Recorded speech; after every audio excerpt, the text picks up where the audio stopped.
This evening, Council is pleased to have Reverend Amy Aspie from Short North Church to pray with us via WebEx. Thank you for having me.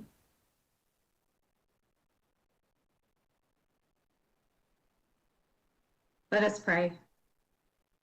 God of us, humble in admitting when we are wrong, when it means doing what is right. Courageous in our imaginations about possibilities, and generous in our love of neighbors, especially when they are difficult to like.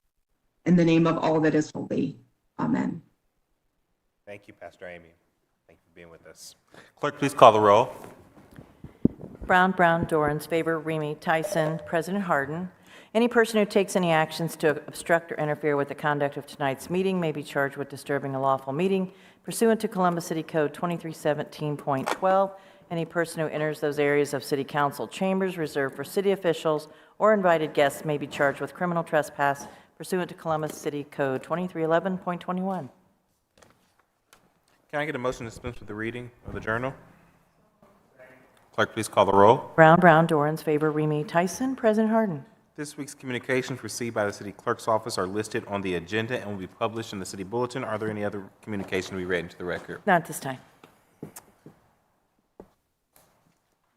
Before we start our resolutions and acknowledgments from council members, I wanted to take a moment to remember the life of a Columbus advocate, a Columbus leader, someone who gave themselves to Columbus, but gave themselves to folks who had fallen down on their luck and needed help and needed a second chance.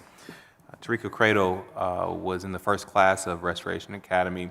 I used to work for Mayor Coleman when we were creating the program, and I think Councilmember Tyson chaired the program. Tarika was an excellent first-year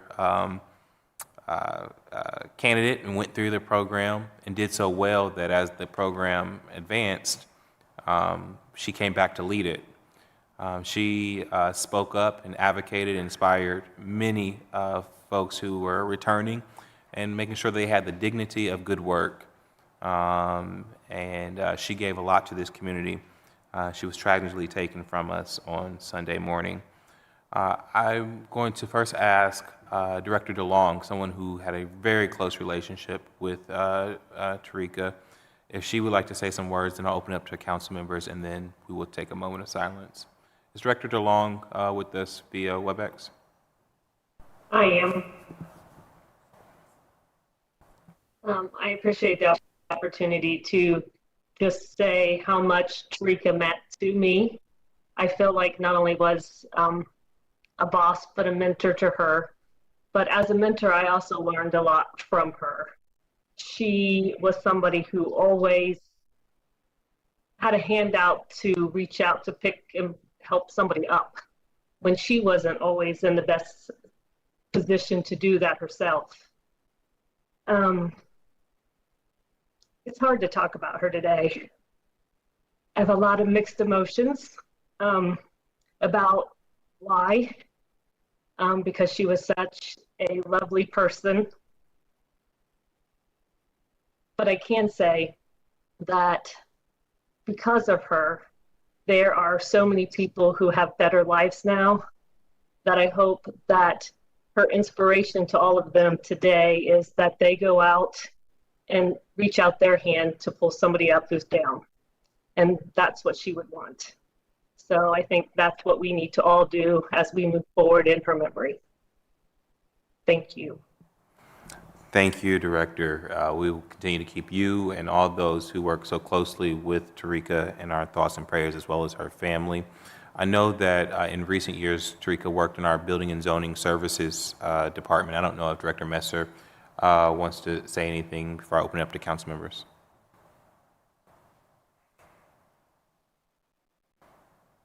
Council President Harden. Yes, sir. This is Mike Bowen filling in for Director Messer. He's unfortunately out of the office. I know that he would want to say that we didn't spend enough time with Tarika. We hired her just shortly before the pandemic Pardon me, my video is off. And you know, we did not have enough time with her, and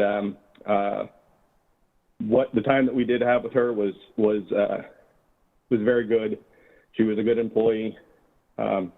Everybody that worked with her, you know, saw the goodness in her. They talked about how helpful she was. They talked about how she was quiet, but very kind and very friendly. And today is truly a sad day for our department and everyone else across the city. And you know, it's hard to know if people know the impact that they have on other people in real time. I hope that Tarika did know, you know, the lives that she touched in the city of Columbus through Restoration Academy. I see it on a daily basis, just in terms of the good people that have come through that program that continue to serve the city of Columbus. And I know if she were still here, they, as well as me and everyone else, would love to have the opportunity to tell her just what she's done for the city of Columbus, and it is a shame that we cannot.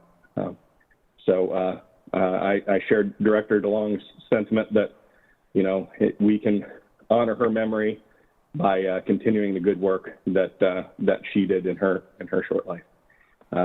Thank you very much for the opportunity to speak. Thank you, Director. Council members, please. Thank you, President Harden. I certainly had the opportunity to, when I was chairing workforce development, that was a program that was certainly near and dear to former Mayor Coleman, because he would constantly go out in the community and individuals would, you know, say, you know, I need your help. They would say they have a background and that, you know, how difficult it happened to be if you have a background to be able to move forward. And that individuals would, you know, get employed, then their background would come out, they would lose their jobs. And these were individuals that, you know, certainly people deserve, you know, a second, a third, and a fourth chance. And so Mayor Coleman decided, and working with his policy team, and to let's create a program that would certainly work with individuals who had backgrounds to help them to move forward, and created that program with a number of the amazing nonprofit partners, certainly the Workforce Development Board. It was called COWIC then, but the Workforce Development Board, and to work with that organization and these amazing partners that worked with them to be able to create this 6-month program to allow the individuals to be able to not only gain workforce skills but also soft skills, and to be able to be a part of the Y, and be able to become physically, emotionally healthy. And so when the first graduation occurred, Tarika was one of the graduation speakers. And when you never know what someone's going to say when they get to the podium and in a new program. And Tarika was such a dynamic speaker, and really talked about what this program meant to her and all the individuals that were there. And that she even made sure that, when there's the first program, everything else stands on the shoulders of that program. And of course, we continue to support that work, but it's because of what that first class demonstrated. And they also demonstrated that, and the city, what was amazing about this is that, as opposed to just saying, we're going to create this program, the city stepped up and said, we're going to hire these individuals. And so, anyway, I'll cut this short, but for Tarika to be able to start, cutting grass in recreation and parks, to then, because of her skill set, people who get involved in the criminal justice system don't all, I think people put them in boxes, and then mostly negative boxes. Well, this program certainly demonstrated, and Tarika demonstrated, that people don't need to be in negative boxes. They need a chance. And so a lot of individuals are here at the city that were hired because of that program, because it's important for us to be able to demonstrate that if we're willing to hire individuals with backgrounds, so should other people be willing to do that. And because of that success, And so then Tarika went on not only from Rex and Parks, but then working with Director DeLong and was the coordinator for the program. So to be a person that was in the program, coordinated the program, was pretty amazing. And so she certainly cared about each and every person. She made sure that any challenges that they may have that individuals may have, that based upon her background, when you've said, I've walked down your path, it means something to someone to say, I did it, you can do it too, and I'm going to help you to be successful. And that's how she lived her life. So Tarika loved her family. She loved this job. She loved making a difference in people's lives. And, people sometimes think, can one person make a difference? Absolutely, one person can make a difference. And so for all the individuals that Tarika was able to support that are out here working, I want to just say, thank you on behalf of Tarika, and that, again, she loved her life, her family, her life. She was an educated woman, and she will be sorely missed by the city of Columbus and this community, and for those individuals that she was able to help. And the last comment I'll just make about, this violence in our community, I would just ask that we continue to pray not only for Tarika and her family, but pray for all the families that are certainly being based upon the violence that's going on. It doesn't just affect that person who now has a loss of life, it affects the entire family. And so I'd ask the community to really pray for our city right now. And just thankful that I had the opportunity to be able to know Tarika and to know the good work she's done. Thank you. Thank you, Councilmember. With that, we'll take a moment of silence.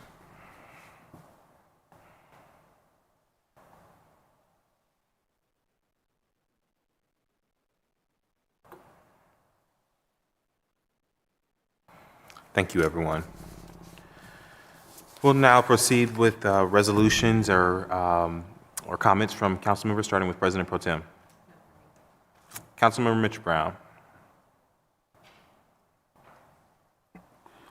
Thank you, Council President. I'd like to take this opportunity to congratulate Director of Public Safety Ned Pettis Jr. on his retirement.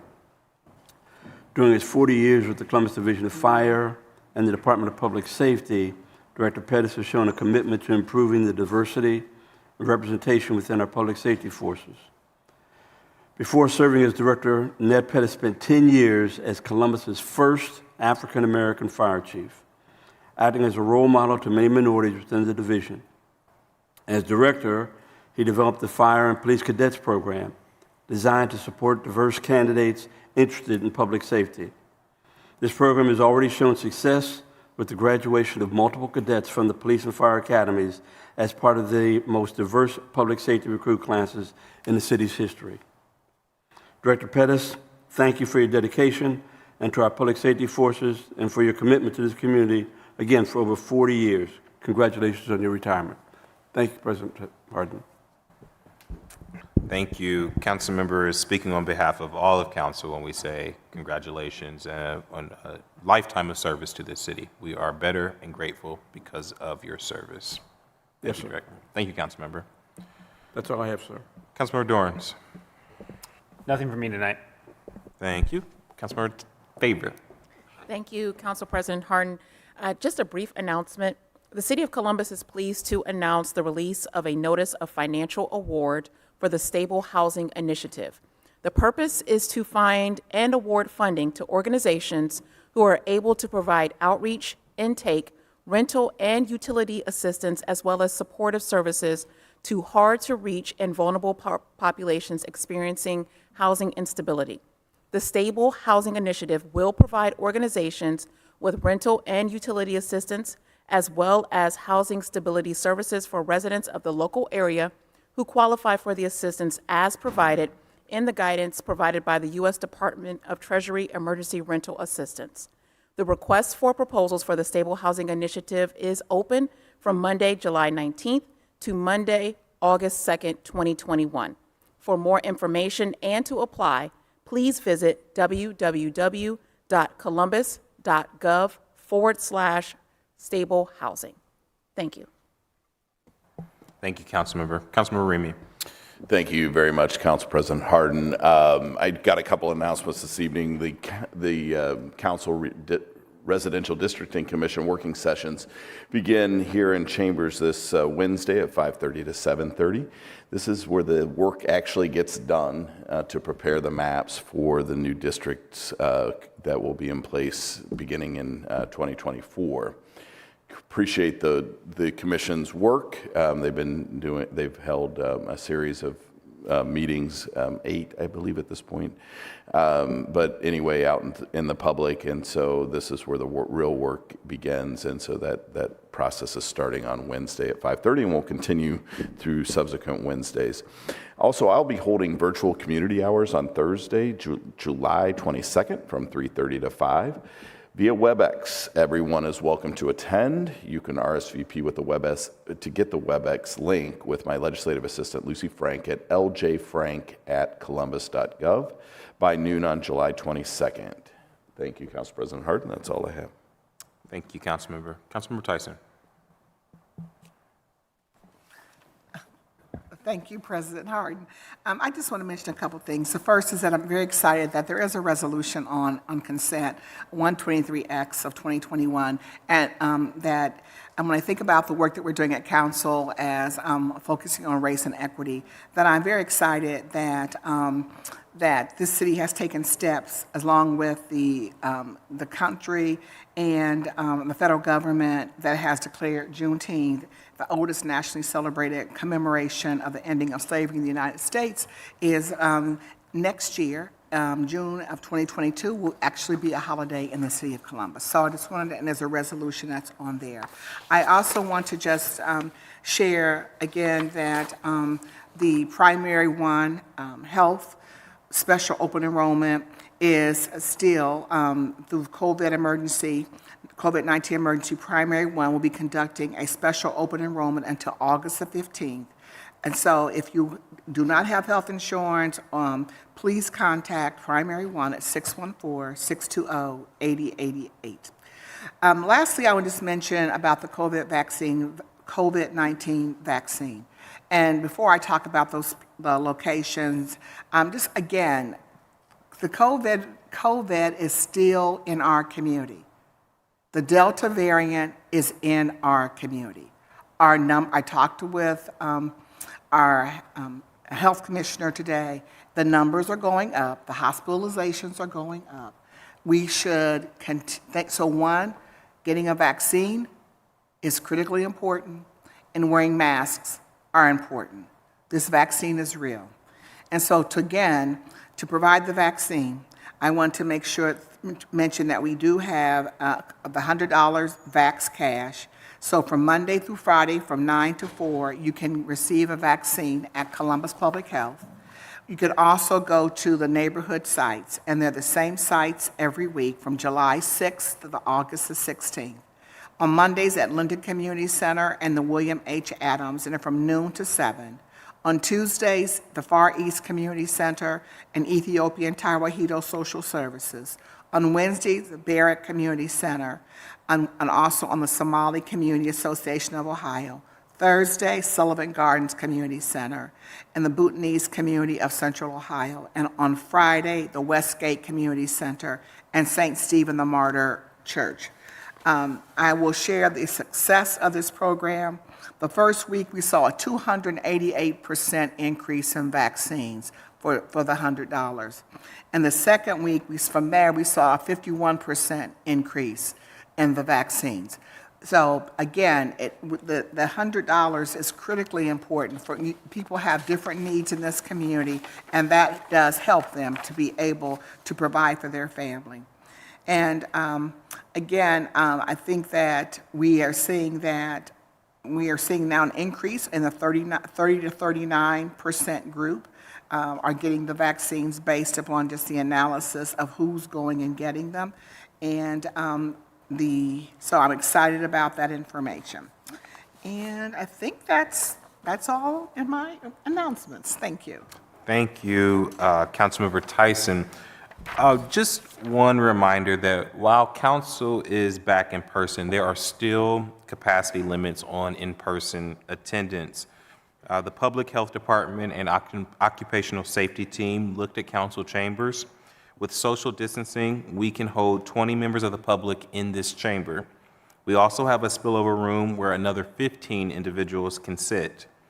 Residents testifying on the regular agenda are welcome to do so via WebEx. You can stay in the comfort of your own home and make your voice heard, and not have to be concerned about potentially not being in the 20 inside or the 15 in the spillover. But this is important that for items on the zoning agenda, the city attorney's office has informed us that testimony on the ordinance must be in person because individuals must be sworn in. So for regular council member meeting business, you do not have to be in the building. You can still participate with our council via WebEx. If you are speaking on a zoning, however, you do have to be in attendance, but we still will adhere to our strict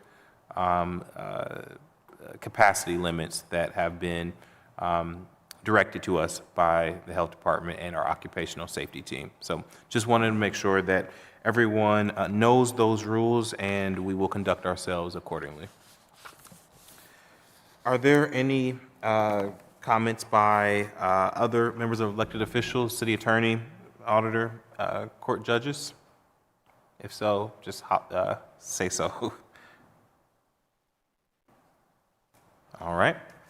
Are there any requests by members of council for the removal of an ordinance or resolution from the consent portion of the agenda? Seeing none, may we now have a motion to waive the reading of titles of 30-day legislation by the city clerk? Second. Clerk, please call the roll. Brown, Dorans, favor, Remy Tyson. President Harden. Thank you. Will the clerk now read into the record the ordinance numbers of 30-day legislation on tonight's agenda for first reading? Public Utilities Committee, ordinances 1809, 1810, 1819, 1882, 1883, and 1900-2021. Economic Development Committee, ordinance 1987-2021. Rules and Reference Committee, ordinance 2026-2021. Zoning Committee, ordinances 1766, 1897, 1898, 1922, 1932, 1940, 1941, 1963, 1966, 1969, 1971, 1979, 1980, 1989, 1992, 1993, 1995, 1996, 1997, 1998, 1999, 614, 615, 1349, 1392, 1518, and 1519-2021.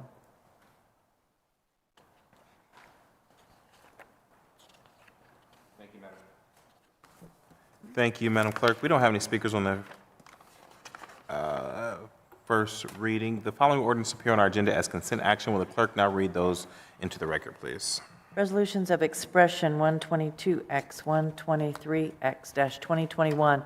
Finance Committee, ordinances 1637, 1767, 1863, 1910, 1978, 2004-2021. Recreation and Parks Committee, ordinances 1181, 1183, 1191, 1473, 1952-2021. Education Committee, ordinance 1408-2021. Public Safety Committee, ordinances 1745, 1877, 1942, 1947-2021. Veterans and Senior Affairs Committee, ordinance 1669 and 1726-2021. Public Utilities Committee, ordinances 150, 1489, 1540, 1643, 1646, 1648, 1664, 1681, 1684, 1692, 1732, 1751, 1753, 1761, 1795, 1799, 1805, 1853, 1912-2021. Neighborhoods Committee, ordinance 1756-2021. Technology Committee, ordinances 1870, 1894, 1926, 1928-2021. Public Service and Transportation Committee, ordinance 1668, 1730, 1787, 1793, 1803, 1832, 1846, 1860, 1861-2021. Housing Committee, ordinance 1924-2021. Economic Development Committee, resolution 118X-2021, ordinances 289, 1492, 1561, 1586, 1781, 1914, 1915, 1916, 1917, 1918, 1933, 1975-2021, Environment Committee Ordinance 1881-2021, Administration Committee Ordinances 1665, 1713, 1717, 1724, 1736, 1752, 1754, 1956, and 1957-2021, Health and Human Services Committee Ordinances 1839, 1901, and 1911-2021. Thank you, Madam Clerk. We have 2 speakers on the consent portion of the agenda. First speaker to come before council is Charles Roble, speaking against Ordinance 1492 in economic development. Is Mr. Roble in the overflow?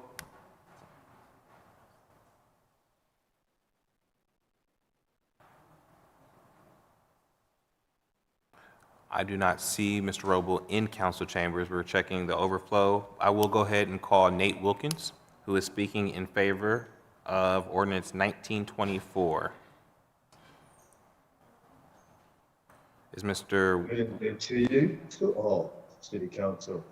I'm in favor of this piece of property at 44 North Ohio Avenue.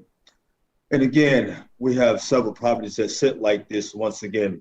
This seemed like it has been vacant for since 2015, since the city had took it over. It's a 4-bedroom, 2-bathroom home. I believe it's a brick structure that looks like this. But again, I would just like to see these properties that sit unoccupied and unvacant for a very long time to be set aside for the homeless or subsidized rent subsidy homes like this. This is a unique piece of property. It's a 4-bedroom, 2-bathroom home. It's built in the 1920s. But we want to idolize these homes for the people that's getting out of prison or the people that's homeless on the street. We want to idolize these homes for those specific type of people. Also, the rent cannot be so much high as $550 a month. Maybe we can look at $400 at the max on some lower income level of almost 90%. Thank you for your time. Thank you, Mr. Wilkins. And Ordinance 1924 looks to be a conveyance of title out of the land bank as part of our land reutilization program. So, Mr. Wilkins, thank you for your advocacy. And I would just ask for a person from the Department of Development to follow up directly with Mr. Wilkins with his advocacy. Are there any other questions or comments about the consent portion of the agenda? Seeing none, may I have a motion for approval by voice? Clerk, please call the roll. Ms. Brown? Yes, with the exception of 1669, 1726, 1793, and 1492, on which I'm abstaining. Mr. Brown? Yes. Mr. Dorans? Yes. Ms. Favor? Yes. Mr. Remy? Yes. Ms. Tyson? President Harden? Yes. Ordinance is passed. Now we will now proceed with the second reading of 30-day tabled emergency legislation. The first committee to come before council is the Finance Committee. That committee is chaired by President Pro Tem. President Pro Tem, the floor is yours. Just when I learned my mute button, you throw us a curveball with these microphones again, and I got to figure out how to turn those on and off.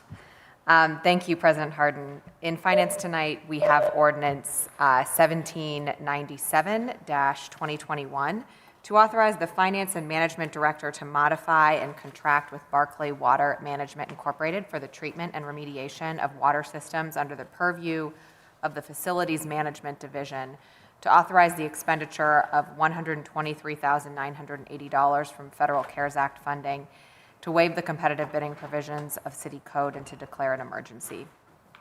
During the COVID-19 pandemic, occupancy levels in city facilities were significantly reduced due to remote working and fewer public visitors. Fewer people in the buildings drastically lowered the water going through the various buildings' water systems, creating an environment that can cause contamination. In response, Facilities Management partnered with the HR Division of Occupational Safety and Health to establish a program for the safe testing, treatment, and remediation of city-owned water systems. Earlier this year, the city entered into a contract with Barclay to establish these services in various buildings.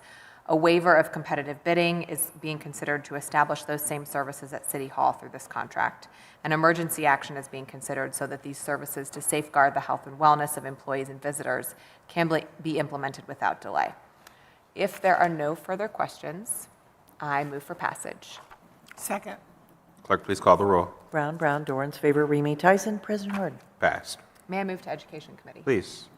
In education tonight, we have ordinance 1685-2021 to authorize the director of the Department of Education to enter into a contract with HMB Learning Circle Software LLC to provide ongoing technical support for the C-Hive data platform, a program necessary to achieve the goal that every 4-year-old in Columbus has access to a high-quality pre-kindergarten education, to waive the competitive bidding provisions of the Columbus City Codes, to authorize the expenditure of $177,188 from the general fund.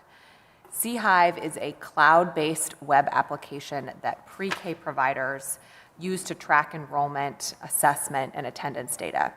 C-Hive helps improve program outcomes and increases the effectiveness of instruction for children through its unique dashboard and reporting capabilities that allow teachers and administrators to track and respond to the needs of each student in real time. A waiver of competitive bidding is being considered due to the proprietary nature of these services, which the city, our education department, has utilized since 2018. If there are no questions, I move for passage. Second. Clerk, please call the roll. Brown, Brown, Dorans, favor, Remy Tyson, President Harden. Passed. Thank you, Council President. That's all I have in my committees.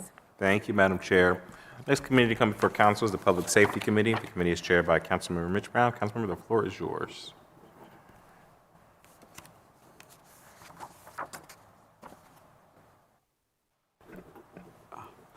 I also have problems with the mute button. It's transferable. This evening, I have one ordinance in Public Safety Committee, Ordinance 1706-2021, to authorize the Director of Public Safety on behalf of the Division of Police to modify the current contract with Proto Inc. and increase funds for the continuation of towing management services, to authorize an expenditure of $1 million from the Division of Police General Fund budget. This is the first of 3 available 1-year extensions provided in the original contract. If there are no comments from my colleagues, Councilman Remy? Yeah, I just wanted to ask the Director of Public Safety about the cleanup portion of this. It's come to my attention that it's a constant conflict. A lot of times our own public service department has to go out and clean up what should have been cleaned up under the towing contract, and it's duplicating the work. So I wanted to understand a little bit more about that aspect of this contract. Director Pettis, would you respond to the comments made by my colleague, please? Yes, thank you, President Harden, Council Safety Chair Brown, Councilmember Remby. This is the first that I am hearing of this problem or this concern, but you are absolutely correct. Towing services are required to clean up debris from the scene per the terms of the contract. Also, per Columbus Division of Police Directive 6.01, it states that an officer must ensure the contracted wrecker or private towing company sweeps and cleans the roadway of any debris before leaving the traffic crash scene. So that is how this situation is supposed to be handled.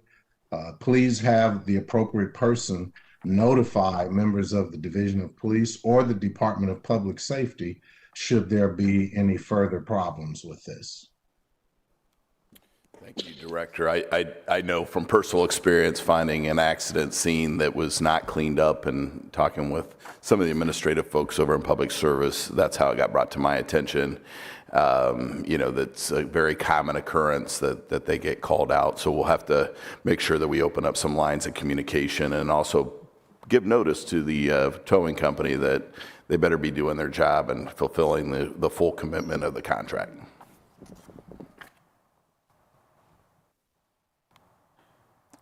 So noted, Councilmember. Is there any other comments from my colleagues?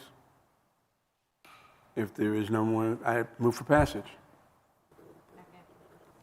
Clerk, please call the row. Brown, Brown, Dorans, favor, Remy Tyson, President Harden. Passed. President Harden, that's all I have in public safety. May I move on to Veterans and Senior Affairs? Please. Thank you, sir. I have ordinance 1629, 2021, to authorize an appropriation in the amount of $3,798,666 to the Recreation Parks Grants Fund for the Central Ohio Area Agency on Aging in connection with the Ohio Home Care Waiver Program and to declare an emergency. This ordinance is an annual appropriation for the Central Ohio Agency on Aging for the Ohio Home Care Waiver Program. This program provides long-term care that meets the needs of financially eligible children and adults who have significant disabilities and/or mental health needs. Without these services available through this waiver, these individuals are at risk of hospitalization and nursing home placement. The Ohio Home Care Waiver supports the consumer's independence in their own home by giving them control and choice over their in-home care as they receive. If there are no questions from my colleagues, I move for passage and I ask for a voice vote. Clerk, please call the row by voice. Ms. Brown? Mr. Brown? Yes? Mr. Dorans? Yes. Ms. Favor? Mr. Remy? Ms. Tyson? President Harden. Yes, ordinance is passed. Council President, may I move on to rules of reference, please, sir? Please. Thank you. In rules of reference this evening, I have related ordinances 1968-2021 and 1973-2021. Before reading these ordinances, I'd like to invite Director Pettis to give some background on the requested amendments. Director Pettis, the floor is yours, sir. Thank you, Safety Chair Brown, President Harden, members of council. Ordinances 1968-2021 and 1973-2021 are companion pieces of legislation necessary to the Department of Public Safety's ability to enter into memorandums of understanding with state and federal law enforcement agencies. This legislation amends Chapter 1912 of the Columbus City Code to exempt officers assigned to state and federal task forces so they may follow the protocols and command structure of the federal and state agencies. Specifically, this will apply to the execution of search and arrest warrants and the body-worn camera policy for these agencies. Ordinance 1968-2021 creates an exception for officers assigned to state and federal task forces. Assigned officers will be required to report to the commanding officer of the task force to comply with the policies and procedures outlined by the lead law enforcement agency. Ordinance 1973-2021 creates a requirement for any agreement entered into with a partner law enforcement agency to include a body-worn camera policy. This policy must require officers to activate their cameras when executing a search warrant, arrest warrant, or taking enforcement action as a member of that task force. The Department of Public Safety asks that these ordinances be considered as emergency because the current agreements with federal agencies are set to expire. Without these amendments to Chapter 1912, we will not be able to enter into these agreements. So I respectfully ask your consideration for passage. Thank you, Director Pettis. Ordinance 1968-2021 to amend Chapter 1912 of the Columbus City Codes, establishing standards for the use of warrants by the Columbus Division of Police to repeal existing Chapter 1912 and to declare an emergency. I move for passage. Clerk, please call the row. Brown, Brown, Dorans, favor, Remy Tyson, President Harden. Passed. Ordinances 1973-2021 to amend Chapter 1914 of the Columbus City Codes pertaining to the activation of body-worn cameras and enact a new section 1914.03 relating to the participation in state, federal law enforcement task forces by Columbus Division of Police officers and to declare an emergency. Again, I move for passage. Clerk, please call the row. Brown, Brown, Dorans, favor, Remy Tyson, President Harden. Passed. Council President, that's all I have. Thank you to my colleagues. Thank you, Mr. Chair. The next committee to come before council is the Public Utilities Committee, chaired by Councilmember Dorans. Councilmember, the floor is yours. Thank you, Council President. It's going to be my floor for a while. I hope everyone's ready. In the Public Utilities Committee tonight, we have ordinance number 1628-2021 to authorize the Director of Public Utilities to enter into a construction contract with Elite Excavating Co. of Ohio, Inc. for the Old Beachwold Area Storm Sewer Systems Improvement Blueprint Integrated Solutions Water Line and Roadway Improvements Project in an amount of up to $6,948,336.60 to authorize the appropriation and transfer of $3,605,295.54 from the Storm Sewer Reserve Fund, Fund Number 6207, to the OWDA Storm Sewer Loan Fund, Fund Number 6211, to authorize the appropriation and transfer of $2,459,011.92 from the Water Systems Reserve Fund, Fund Number 6003, to the Water Supply Revolving Loan Fund, Account Fund, Fund Number 6011, to authorize the appropriation of expenditure of $3,605,295.54 from the OWDA Storm Sewer Loan Fund, Fund Number 6211, to authorize the appropriation of expenditure of $2,459,011.92 from the Water Supply Revolving Loan Fund Account, Fund Number 6011, to authorize expenditure of $1,000 within Storm Sewer General Obligation Voted Bond Fund, Fund Number 6204, to authorize an expenditure of $1,000 within the Water General Obligation Voted Bond Fund, Fund Number 6006, to authorize the transfer of cash and appropriation between projects within the Streets and Highways Bond Fund, Fund Number 7704, to authorize the expenditure of up to $884,029.14 within the Streets and Highways Bond Fund, Fund Number 7704, and to amend the 2020 capital improvement budget.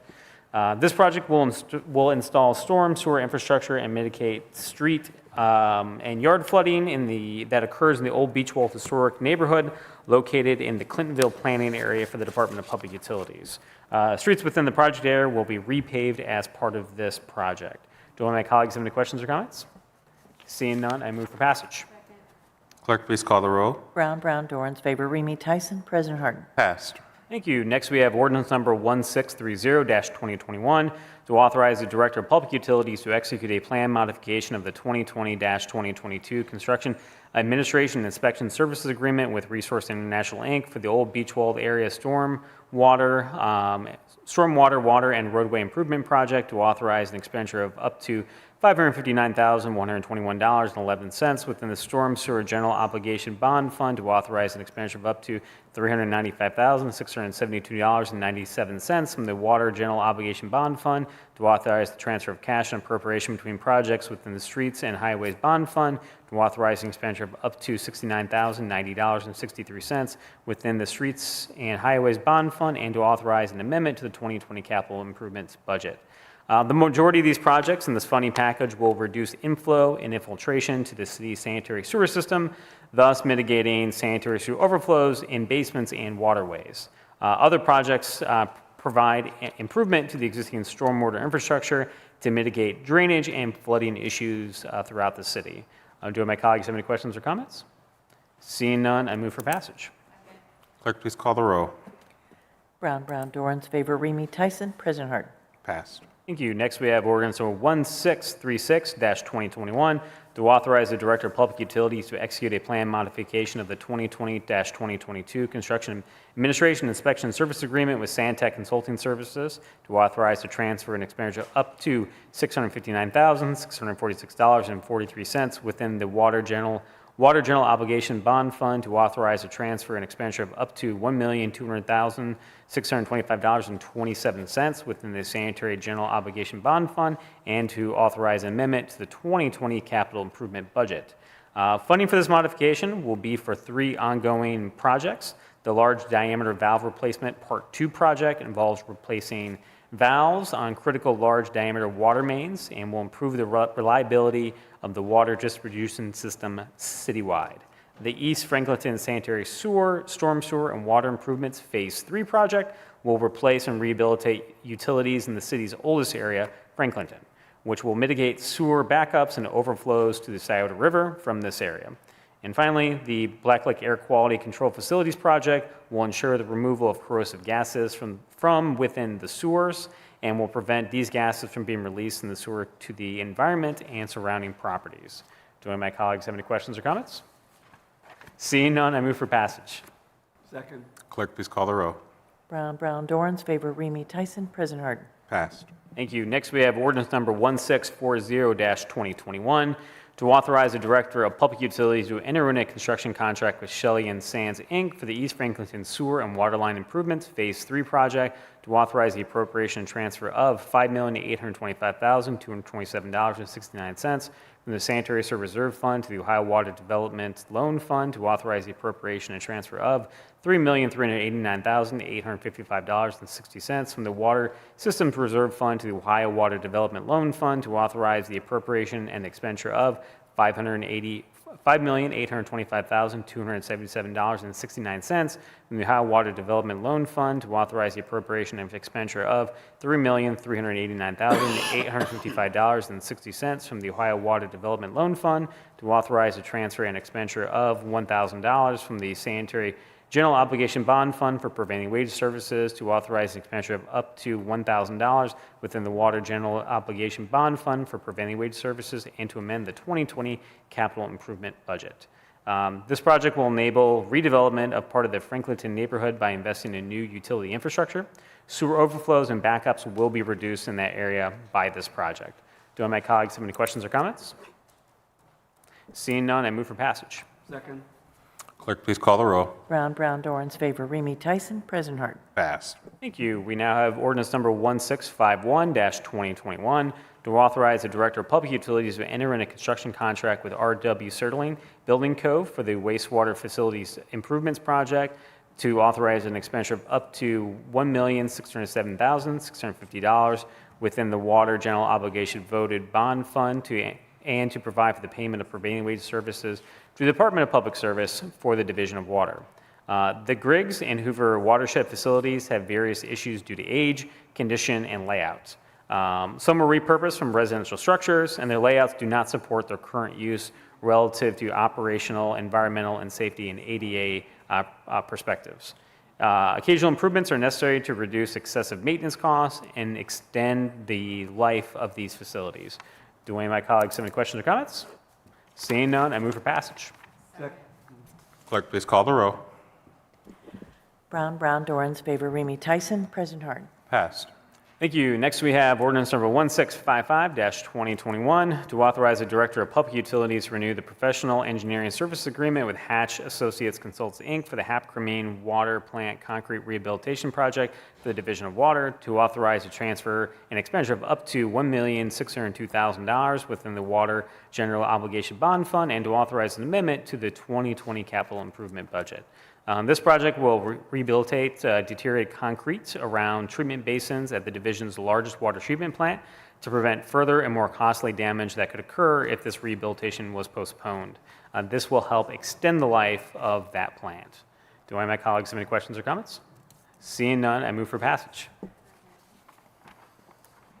Clerk, please call the row. Brown, Brown, Dorans, favor, Remy Tyson, President Harden. Passed. Next, we have ordinance number 1666-2021 to authorize the Director of Public Utilities to renew and increase the professional engineering services agreement with Danotech, Inc. for the Plant Drain and Water Systems Improvement Project for the Division of Water, to authorize a transfer and expenditure of up to $1,300,000 within the Water General Obligation Bond Fund, and to amend the 2020 capital improvement budget. This project is necessary at various building drain systems currently discharged to undesirable locations or have potential to mix with incompatible chemicals. This project will evaluate the plant's potable water system, which is a critical asset of this facility. Do any of my colleagues have any questions or comments? Seeing none, I move for passage. Clerk, please call the row.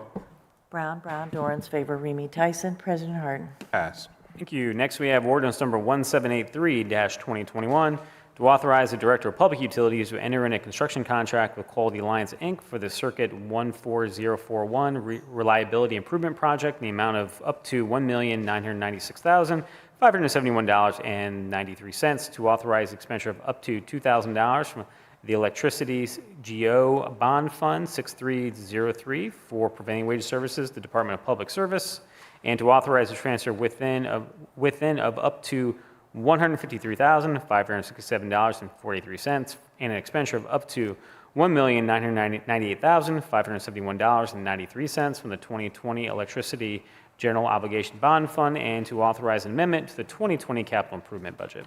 Do any of my colleagues have any questions or comments? Seeing none, I move for passage. Clerk, please call the row. Brown, Dorans, favor, Remy Tyson, President Harden. Passed.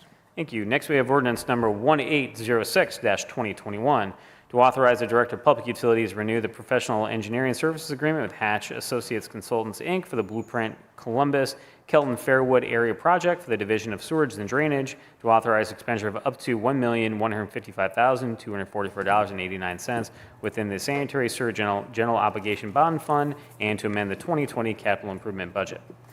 This project is being completed as part of the city's Blueprint Columbus program, which will construct various types of green infrastructure throughout the neighborhood that will provide higher water quality within the region by treating the surface runoff before it discharges into waterways.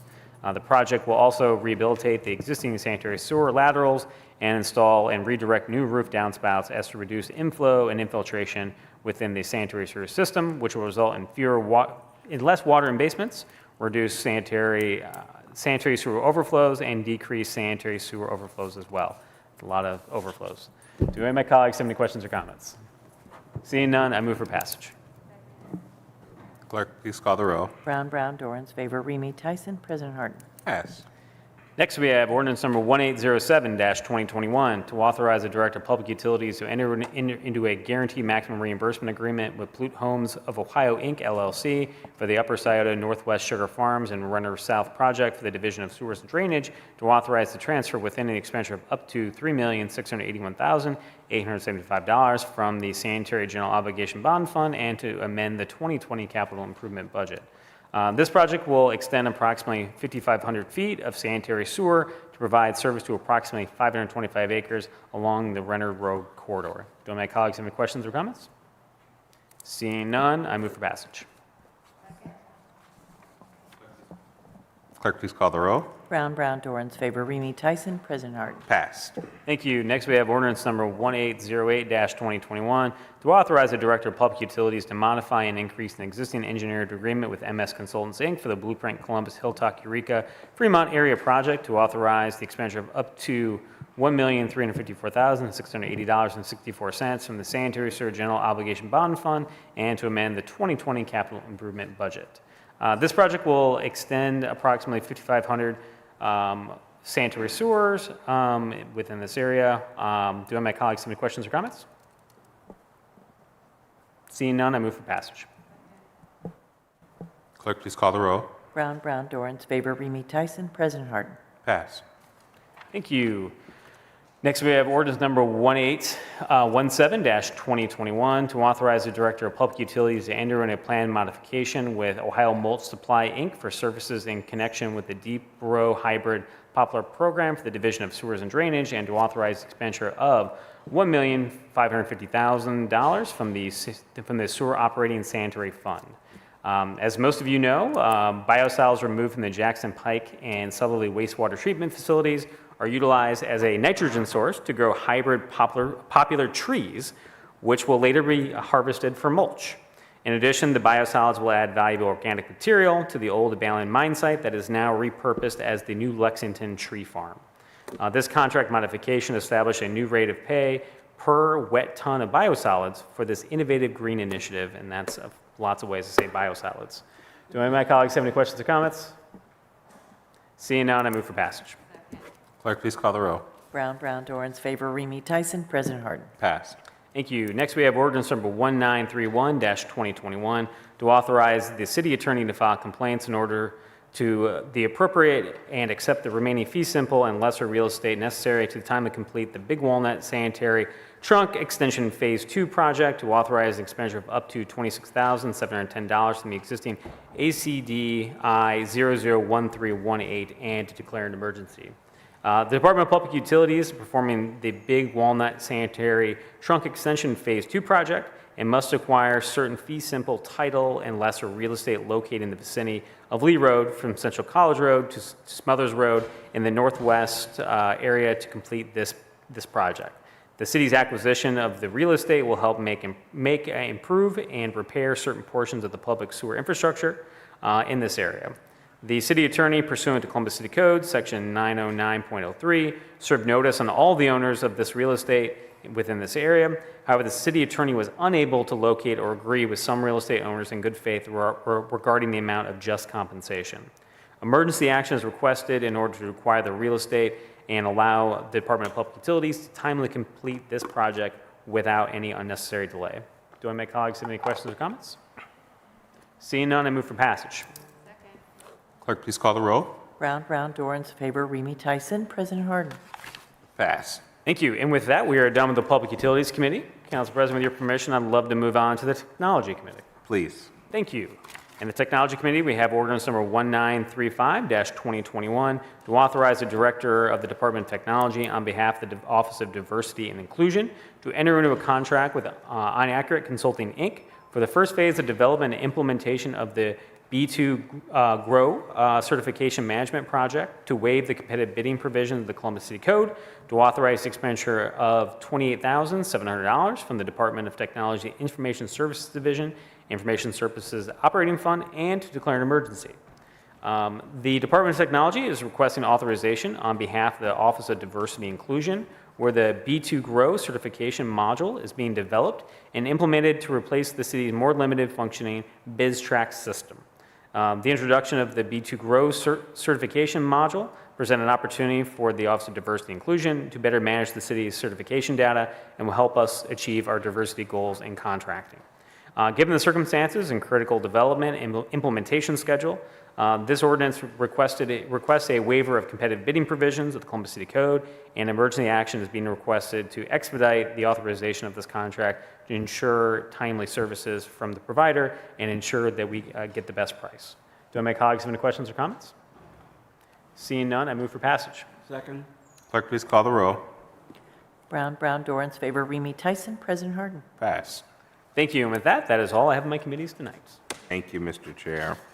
Next committee to come before council is the Public Service Committee. That committee is chaired by Councilmember Favor. Councilmember, the floor is yours.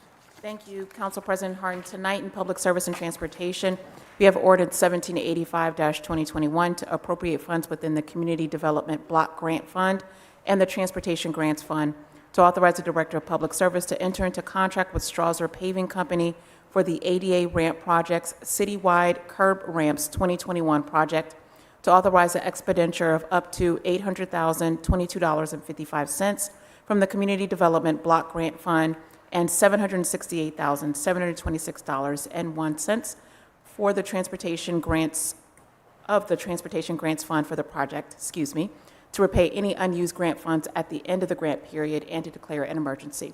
This project consists of building ADA curb ramps at various locations in Columbus based on the 311 Service Request Ramp Priority List.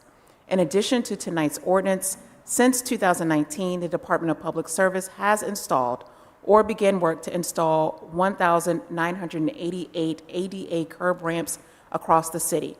Next Monday, July 26, commemorates the signing of the Americans with Disabilities Act. I'm honored to support this legislation tonight as it continues the work of ensuring Americans with disabilities have the same protections and access as all Americans, including these critical upgrades to enhance mobility and safety. Are there any questions or comments by my colleagues? Seeing none, I move for passage. Clerk, please call the roll. Brown, Dorans, favor, Remy Tyson, President Harden. Pass. Thank you. Next, we have ordinance 1862-2021 to appropriate funds within the Transportation Grants Fund to authorize the Director of Public Service to enter into contract with Complete General Construction Company for the signal installation Hocking Street and Hanover Street project, to authorize the expenditure of up to $1,546,780.10 from the Streets and Highways Bond Fund and the Transportation Grants Fund for the project, to repay any unused grant funds at the end of the grant period and to declare an emergency. This contract includes the following improvements at the intersections of Hocking Street at US 33 and Hanover Street at US 33. At Hocking Street, the eastbound left turn lane on Long Street will be widened to a double left turn lane. At Hanover Street, the eastbound left turn on Long Street will be removed. The section of Hanover Street between Long Street and Spring Street will be converted to one-way southbound. Hocking Street and Hanover Street will be restriped between Spring Street and Nationwide Boulevard, and both Hanover Street and Long Street and Hanover Street at Spring Street will be signalized. Are there any questions or comments by my colleagues? Seeing none, I move for passage. Clerk, please call the row. Brown, Brown, Dorans, favor, Remy Tyson. President Harden. Pass. Thank you. Next, we have ordinance 1895-2021 to amend the 2020 capital improvement budget to authorize the Director of Public Service to enter into contract with Complete General Construction Company for the roadway Sullivan Avenue, Hague to I-70 Signals project, to authorize the expenditure of up to $1,563,230.08 from the Street and Highway Bond Fund for the project, and to declare an emergency. This contract includes improvements to Sullivan Avenue from Hague to I-70, including the replacement of traffic signals, sidewalk, and curb ramps. Are there any questions or comments by my colleagues? Seeing none, I move for passage. Clerk, please call the row. Brown, Brown, Dorans, favor, Remy Tyson. President Harden. Pass. Thank you. Next, we have ordinance 1930-2021 to authorize the city attorney to file complaints in order to immediately appropriate and accept the remaining fee simple and lesser real estate necessary to timely complete the roadway Sullivan Avenue, Hague to I-70 project, to authorize the expenditure of $3,805 from the existing ACD I001186-10 and to declare an emergency. The Department of Public Service is performing the roadway Sullivan Avenue, Hague to I-70 project and must acquire certain fee simple, title, and lesser real estate located in the vicinity of Sullivan Avenue from Hague Avenue to I-70. The city's acquisition of real estate will help make, improve, or repair certain portions of the public right-of-way of Sullivan Avenue from Hague Avenue to I-70, which will be open to the public upon the project's completion. Are there any questions or comments by my colleagues? Seeing none, I move for passage. Clerk, please call the row. Brown, Brown, Dorans, favor, Remy Tyson. President Harden. Passed. Thank you. May I move on to housing? Please. Up in housing, we have ordinance 1506-2021 to create the Brookwood Community Reinvestment Area and to authorize real property tax exemptions as authorized by sections 3735.65 to 3735.70 of the Ohio Revised Code. The goal of a community reinvestment area is neighborhood revitalization and stabilization. This ordinance will create the Brookwood Community Reinvestment Area and provide for real property tax exemptions within the area in accordance with sections 3735.65 to 3735.70 of the Ohio Revised Code. The real property tax exemptions provided herein will be available only for parcels that are residentially zoned or parcels where residential use is permitted by variance, and only for properties that are actually used for residential purposes. National Church Residences is proposing to build Brookwood Point, located off of East Livingston Avenue and Brookwood Road. Brookwood Point will provide 103 senior-friendly apartments with 15 units at 100% of the area median income and 11 units at 80% of the area median income. This project is part of National Church Residences' mid-market portfolio, which targets seniors who make too much to qualify for affordable housing, but not nearly enough to be able to afford existing market-rate senior housing. Amenities include dining, club room, salon, community room, state-of-the-art fitness area, library, game area, and arts and craft room. Services include, in the rent, include free continental breakfast, utilities, phone, cable, and free building Wi-Fi. A program coordinator is included as part of staffing. Are there any questions or comments by my colleagues? Seeing none, I move for passage. Clerk, please call the row. Oh, yeah. Removed from the Oh, I'm table. sorry, my apologies. My apologies, I moved to remove it from the table. Clerk, please call the row. Brown, Brown, Dorans, favor, Remy Tyson. President Harden. Remove from the table. Thank you, and now I move for passage. Clerk, please call the row. Brown, Brown, Dorans, favor, Remy Tyson. President Harden. Passed. The next one we have is ordinance 1508-2021 to amend the AC Humco Community Reinvestment Area to modify its geographic boundaries. We do have two speakers signed up to provide testimony on this ordinance tonight. Is there a Miss Betty Janes? Welcome to council, Miss Janes.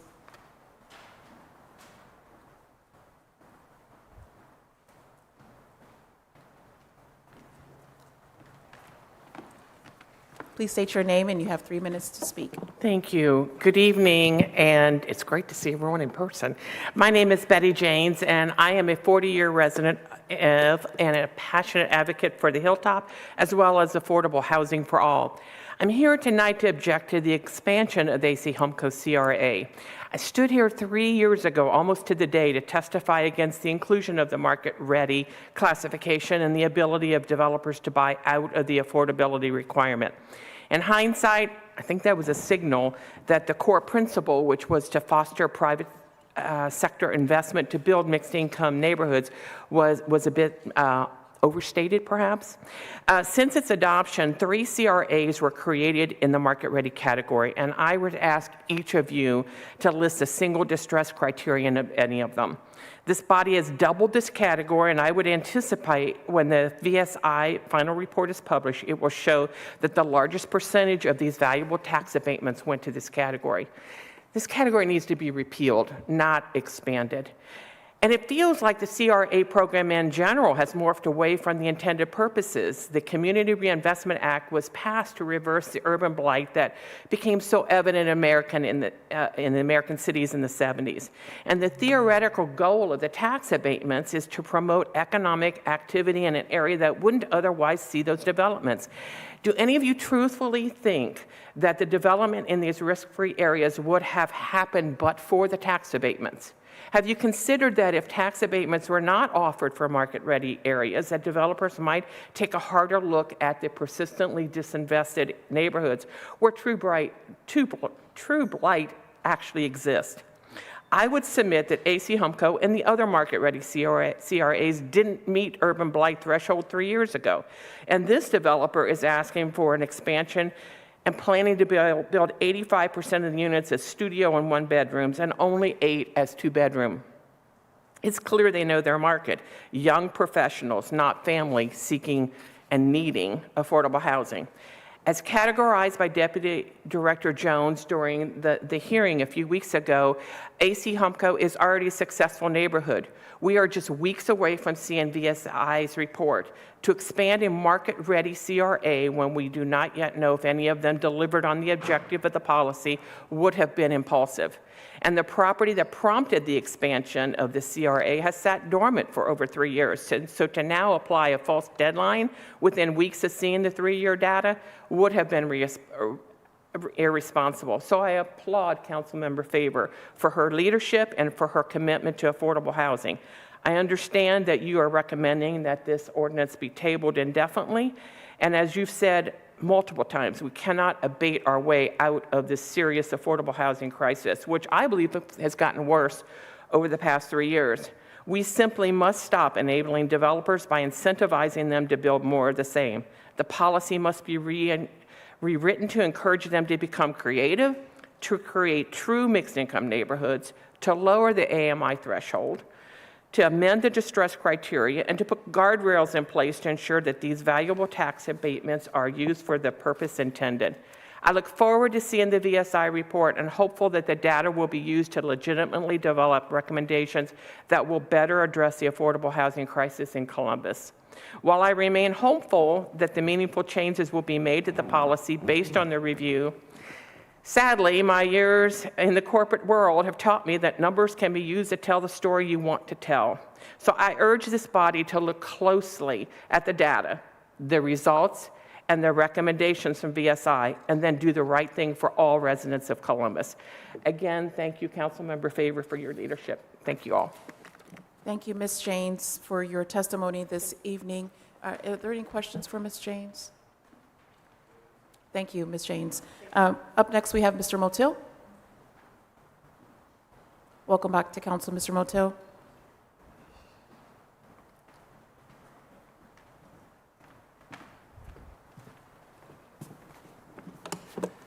Okay, President Harden, Pro Tem Brown, members of council, Chairwoman Favor. The proposed AC Humco expansions was first brought to light this past May by the Development Department without informing any of the public. On June 3rd, 2021, it was officially created. First reading was on June 28th, public hearing on June 8th, second reading June 12th. It is now July 12th, and now it is now July 19th. It's time for the most egregious and abusive proposal of a CRA ever to be repealed. What is Mayor Ginther and Director Stevens waiting on?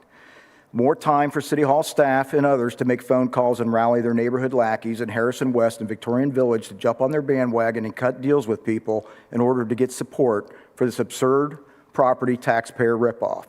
Just yesterday in the Columbus Dispatch's home section, it showed a North Bank condo on West Spring Street that sits 0.6 miles from the southern boundary of Victorian Village that sold for $970,000, and its 2020 annual property taxes were $956.20. With 100 condo units available at North Bank, the owners of those 100 condos who can afford to pay up to $1 million for their condo units can sure as hell afford to pay their fair share of property taxes.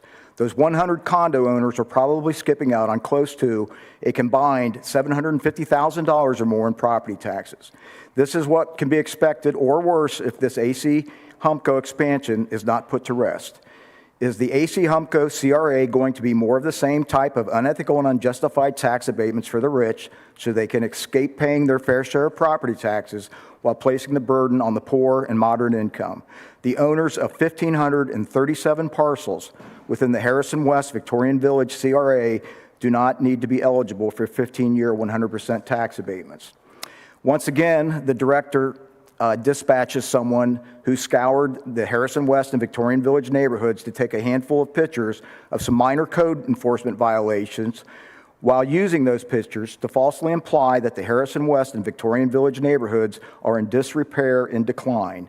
The same tactic used out of the playbook for trying to justify the Kenny and Henderson, Grandview Crossing, 5th by Northwest, Quarry CRAs. This CRA and others are all about benefiting earmarked development projects while handing out more tax abatements to favored developers while attempting to bamboozle the residents of these neighborhoods in all of Columbus into believing these CRAs are helping to address our affordable housing crisis. And I would also like to know if, after seeing these photos from the blight study, did Director Stevens was he so concerned about the blighted Harrison West Victorian Village neighborhood, did he take the time to file formal code violation complaints on those properties that were part of this blight study? I understand, as the last speaker said, that this expansion, AC Humco expansion, is going to be voted on tonight, and it's going to be tabled indefinitely. And I certainly hope that it receives a unanimous vote of approval to do such. And I would also like to ask, I think it's time that we repeal the entire AC Humco CRA, the Short North, the 5th by Northwest, Franklinton, Quarry, Grandview Crossing, and Kenny and Henderson CRAs. Again, thank you, Councilwoman Favor, for your leadership in this. And again, as the previous speaker spoke, I hope you all will look into this matter seriously. Thank you very much. Thank you, Mr. Motil, for your testimony and continued advocacy. At this point, I would ask to move this piece of legislation from the table. Clerk, please call the roll. Brown, Dorans, favor, Remy Tyson, President Harden. Removed. And next, I would move to table indefinitely. Clerk, please call the roll. Brown, Dorans, favor, Remy Tyson, President Harden. The ordinance is tabled indefinitely. Thank you. That's all I have in my committees this evening. Thank you, Madam Chair. The next committee to come before council is the Economic Development Committee. The Committee is chaired by Councilman Remy. Councilmember, the floor is yours for a couple minutes. Thank you, Council President Harden. Tonight I have an ordinance 1419 to authorize 2021 to authorize and direct the city auditor to transfer $2,398,541.26 within the general fund, to authorize and direct the city auditor to appropriate and transfer $599,635.32 in cash from the special income tax fund to the general fund, to authorize and direct the payment of $1,463,904.67 to the Columbus City School District, $49,890.49 to the Gahanna Jefferson City School District, $420,253.93 to the Hilliard City School District, $357,177.02 to the Olentangy Local School District, $86,279.99 to the Southwestern City School District, and $21,035.16 to the Worthington City School District for income tax revenue sharing totaling $2,398,541.26, to authorize the expenditure of $2,398,541.26 from the general fund, and to declare an emergency.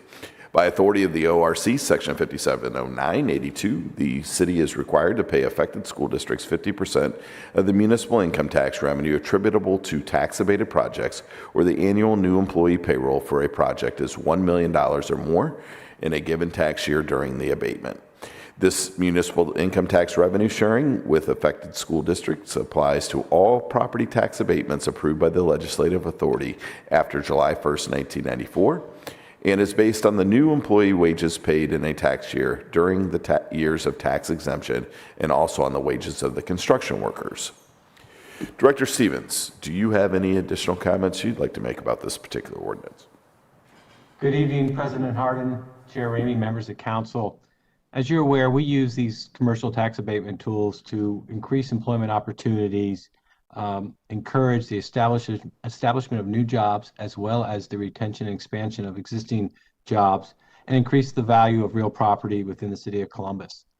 In 2020, the Tax Incentive Review Council looked at 81 tax abatement agreements that are currently in place, and this revenue sharing to the schools reflects the creation of over 2,700 new jobs, 164 million in new annual payroll, and over $1.1 billion in new private investment to the city of Columbus. Thank you.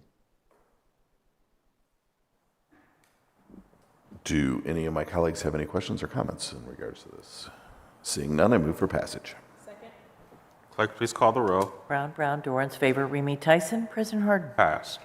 Next, I have ordinance 1420, 2021, to authorize and direct the city auditor to transfer an amount not to exceed $369,863.92 within the general fund, to authorize and direct the city auditor to appropriate and transfer $92,465.98 in cash from the special income tax fund to the general fund, to authorize and direct the city auditor to make payments not to exceed a total of $369,863.92 in accordance with the Downtown Office Incentive Program for the 8 DOI agreements for which employers have met the requirements of their DOI agreements and thus are eligible to receive their payments for tax year 2020. Also calendar year and or report year in 2021, to authorize the expenditure not to exceed $369,863.92 from the general fund, and to declare an emergency.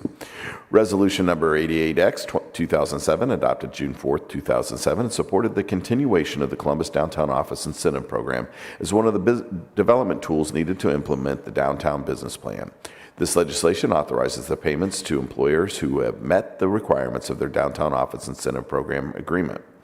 For tax year 2020, 8 DOI agreements for which employers have met the requirements of their DOI agreements are thus eligible to receive their benefit payments for calendar year 2020. The total dollar amount to be dispersed for these 8 is, as mentioned, $369,863.92. The arrangements for the 8 companies go $4,261.03 to Agility Partners, $50,091.03 to BBI Logistics, $54,589.96 $2.97 to Candid Care Company, $216,110.70 to Crosschecks Inc., $15,675.09 to Everstream Solutions, $12,582.22 to Matic Insurance Services, $12,552.73 to ODW Logistics LLC, and $4,001.15 to Ohio Film Group. This evening we have Brent Boss, account specialist with BBI Logistics, here to share a few words on this ordinance. Brent, the floor is yours. We can.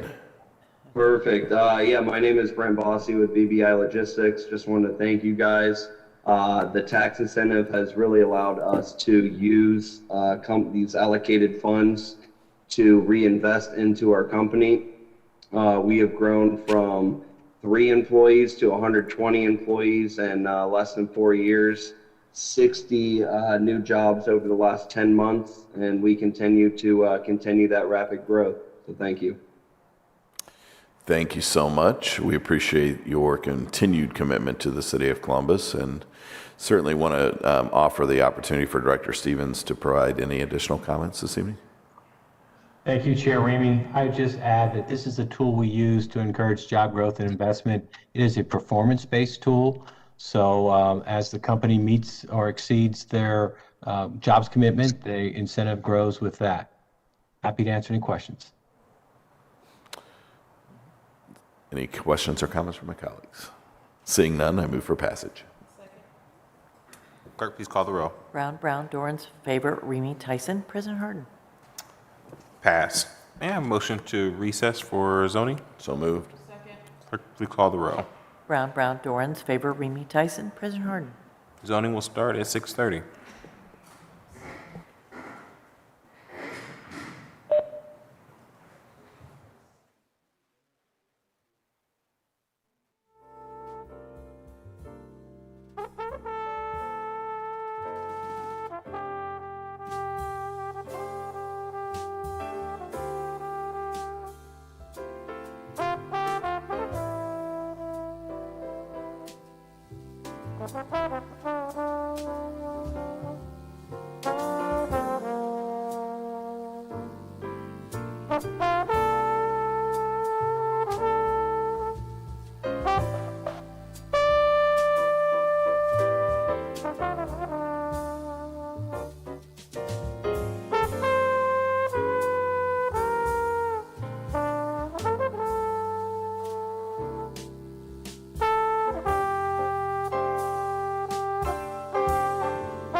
Regular meeting number 35 will now come to order. Clerk, please call the roll. Brown, Dorans, favor, Remy Tyson, President Harden. Can I get a motion to dispense with the reading of the journal?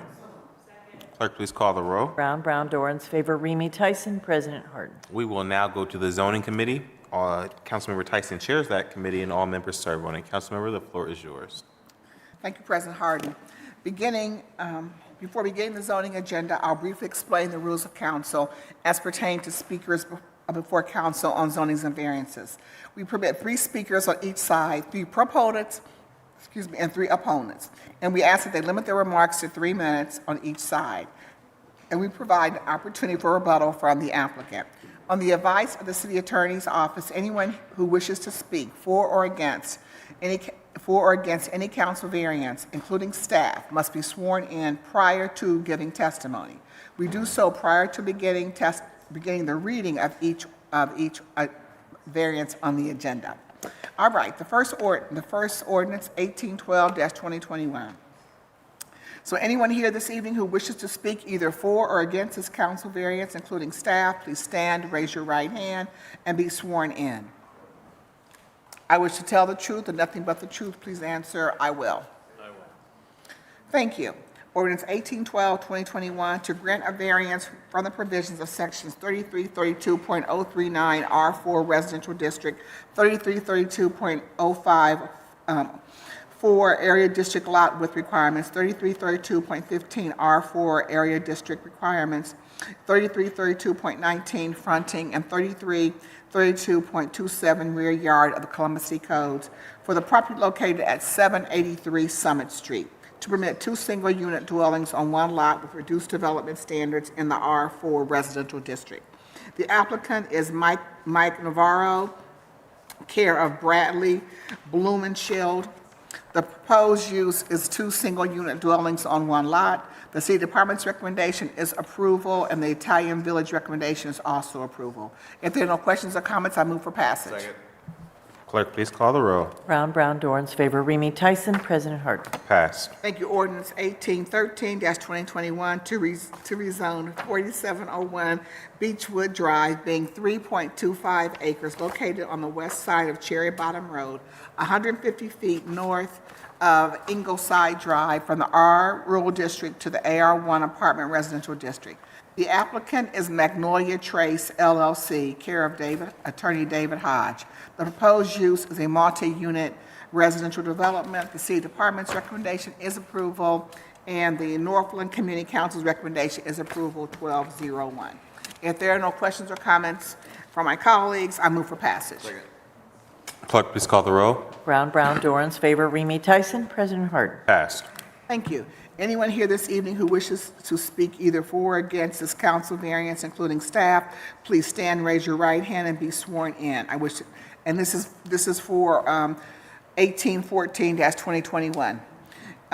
Please stand, raise your right hand, and be sworn in. I wish to tell the truth and nothing but the truth. Please answer, I will. I will. Thank you. This ordinance is to grant a variance from the provisions of sections 3333.02, AR12, ARLD, and AR1 apartment residential district uses, and 3312.21D1, landscaping and screening, 3312.25 maneuvering, 3312.29 parking space, and 3312.49C, minimum numbers of parking spaces required. 3333.12 AR1 and AR4 area district requirements, 3333.18B building lines, 3333.22 maximum side yard required, 3333.23 D minimum side yard permitted, and 3333.24 rear yard, and 3333.255 perimeter yard of the Columbus City Codes for the property located at 4701 Beechwood Drive to permit multi-unit residential development with reduced development standards in the AR1 apartment residential district. The applicant is Magnolia Trace LLC, care of Attorney David Hodge. The proposed use is a multi-unit residential development. The city department's recommendation is approval, and the Northland Community Council's recommendation is also approval 1201. If there are no questions or comments, I move for passage. Clerk, please call the row. Brown, Brown, Dorans, favor, Remy Tyson, President Harden. Passed. Next ordinance is going to be 1816-2021. It's a variance. So anyone here this evening who wishes to speak either for or against this council variance, including staff, please stand, raise your right hand, and be sworn in. I wish to tell the truth and nothing but the truth. Please answer, I will. I will. Thank you. This ordinance is to grant a variance from the provisions of sections 3332.037 R2F residential district, 3332.14 R2F area district requirements, 3332.27 rear yard, and 3332.28 side or rear yard obstruction of the Columbus City Code for property. Okay, good. For property located at 130 Meadow, to permit two single unit dwellings on the same lot with reduced development standards in the R2F residential district. The applicant is Juliet Bullock Architects. The proposed use is 2 single unit dwellings on 1 lot. The city department's recommendation is approval, and the Columbus South Side Area Commission's recommendation is also approval 14-0. If there are no questions or comments, I move for passage. Clerk, please call the row. Brown, Brown, Dorans, favor, Remy Tyson, President Harden. Passed. Thank you. The next ordinance is a variance, and it's a variance number 1864. So anyone here this evening who wishes to speak either for or against this council variance, including staff, please stand, raise your right hand, and be sworn in. I wish to tell the truth and nothing but the truth. Please answer, I will. I will. Thank you. This ordinance is to grant a variance from the provisions of sections 3332.037 R2F Residential District, 3312.273 parking setback line, 3312.43 required surface for parking, 3312.49 minimum numbers of parking spaces required, 3321.05B2 vision clearance, 3325.801 maximum lot coverage, 3325.805 maximum floor area ratio, and 3325.809 landscape to area and treatment, 3332.4 area district lot with requirements, 3332.14 2RF area district requirements, 3332.21D building lines, and 3332.25 maximum side yards required, and 3332.26 minimum side yard permitted of the Columbus City Codes for the property located at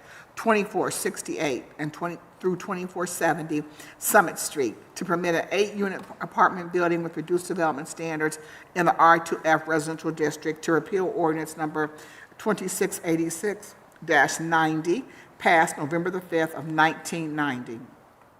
The applicant is 2468 Summit Holdings LLC, care of Dave Perry. The proposed use is an 8-unit apartment building. The City Department's recommendation is approval, and the University Area's recommendation is approval 601. If there are no questions or comments, I move for passage.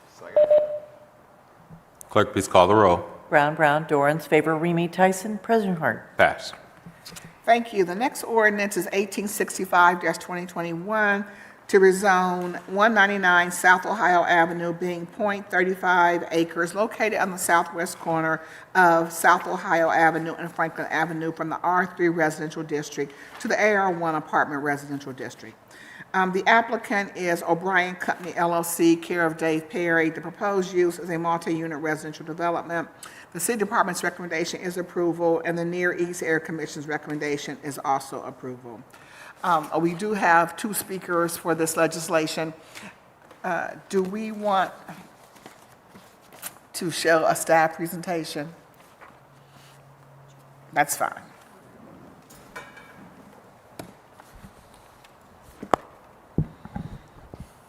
Chair, I think we're having some technical issues with the PowerPoint.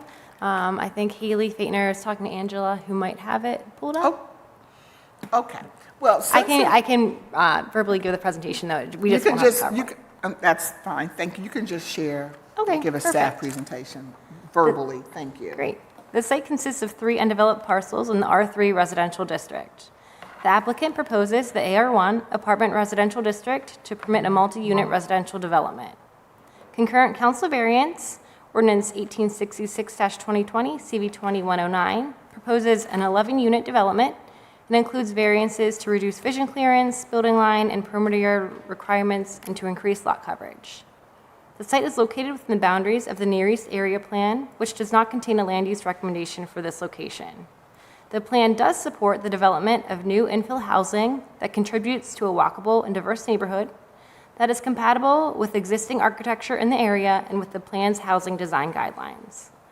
As such, the Planning Division has reviewed the building elevations for the concurrent council variance and has determined that they are in accordance with these guidelines. The requested AR1 apartment residential district will allow a multi-unit residential development that is reflective of recent urban infill developments in the area that is compatible with the surrounding residential uses. Therefore, City Department's recommendation is for approval, and I'd be happy to answer any questions. Any questions for Kelsey? No. Seeing none. Mr. Perry, do you need to make a presentation? Or just verbally? I mean, you don't have to. If you choose to, you can come up to the podium and talk about the project. Okay.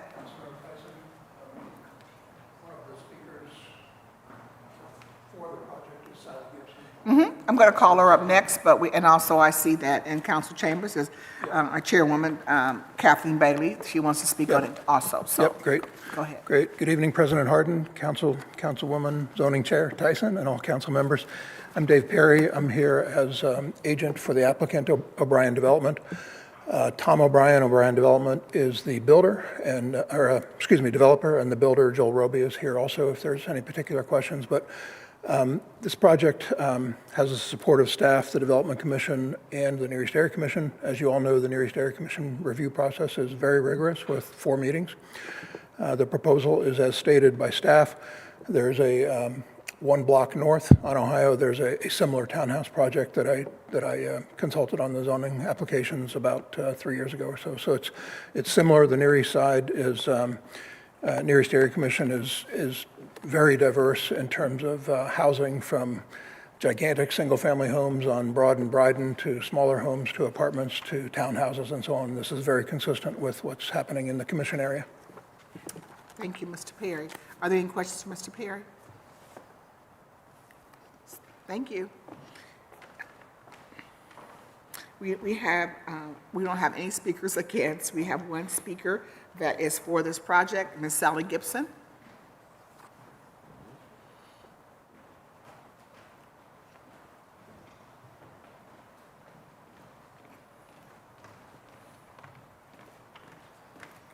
Please state your name and who you represent, and you have 3 minutes. Okay. Thank you, Deaconess. Thank you so much, President Harden and Citywoman Favors and the rest of council. Sally Gibson, I am the owner, so let's just be clear.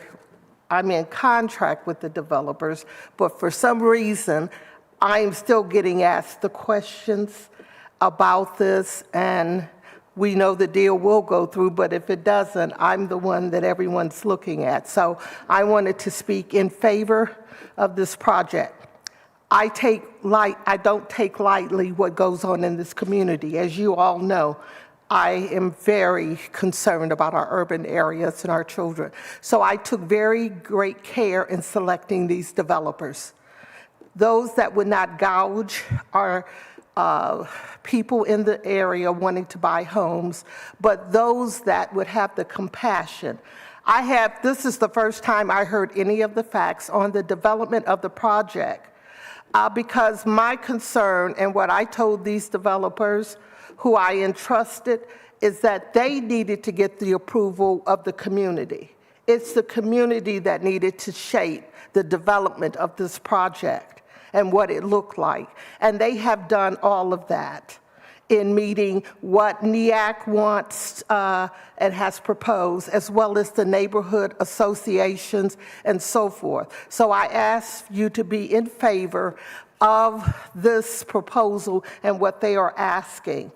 I have not sold all the lots, so I will be building as well to remain in the community. I'm very concerned that we have a blended community in Old Town East, and that we remain affordable, even though there will be some unaffordable pockets.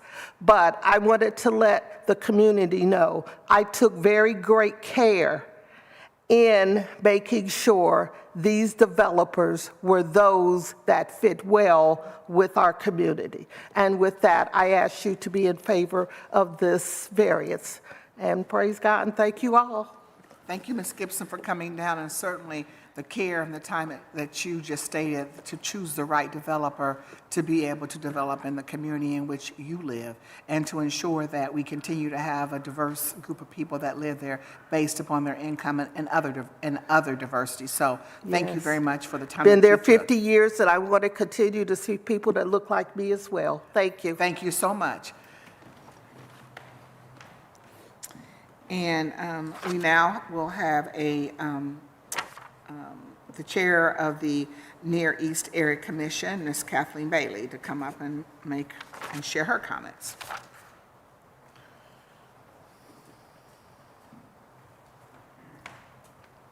Good evening. Please Members of state your name council, and to who you be represent. transparent, I am speaking tonight as an individual. Okay.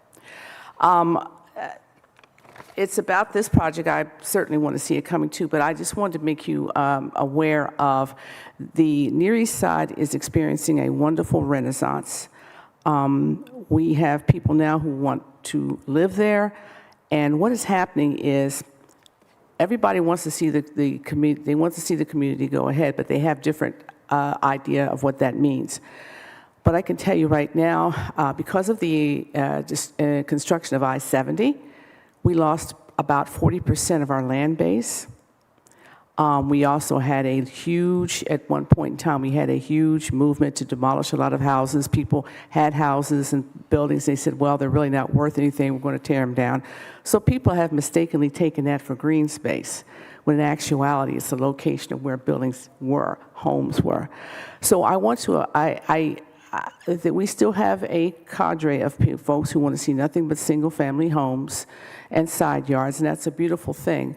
But we have to be real. We now have people who want to live in this neighborhood, and again, we're behind the 8 ball because we don't have the land mass that we used to. And I was just looking at some of the zoning applications here, and people are doing 2 houses on a lot, and they're doing very well, and I've noticed that they are selling. So I just want to let you know in a bigger picture, we still have we kind of have a little rift between those who still want to be single-family homes, and maybe that worked back in 1990 because we didn't have a lot of people who wanted to move over there. We do now. But what I will say, we're getting good developers. As Ms. Gibson pointed out, we're getting quality developers, those who do listen to the neighbors, and when the neighbors say, we'd like you to change this or change that, they're doing their best to work with them. But the Near East Side is in a renaissance, and we need to keep this kind of development going. A lot of people don't understand about apartments. They think only people who have single homes and 2-car garage should be in a neighborhood. But apartments, we're in an era now, and I am a senior citizen, but I push for the young people.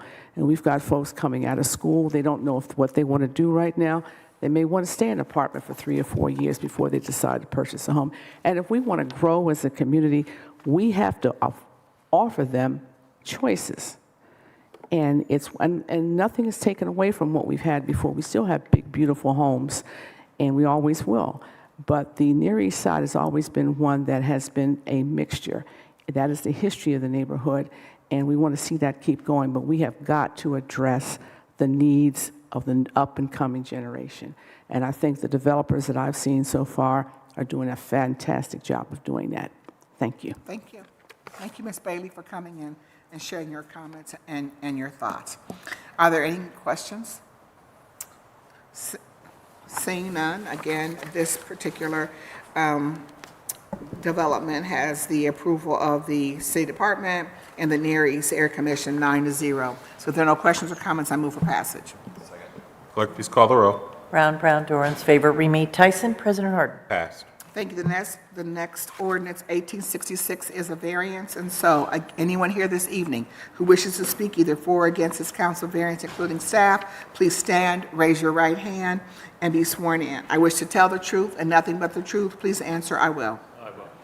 Thank you. Ordinance 1866-2021 to grant a variance from the provisions of sections 3333.02 AR1, ARLD, and AR1 Apartment Residential District, 3321.05B2 Vision Clearance, and 3333.15C Basis of Computing Area, 33.18 EF Building Lines, and 3333.255 Perimeter Yard of the Columbus City Codes for the property located at 199 South Ohio to permit 11-unit residential development with reduced development standards in the AR1 Apartment Residential District.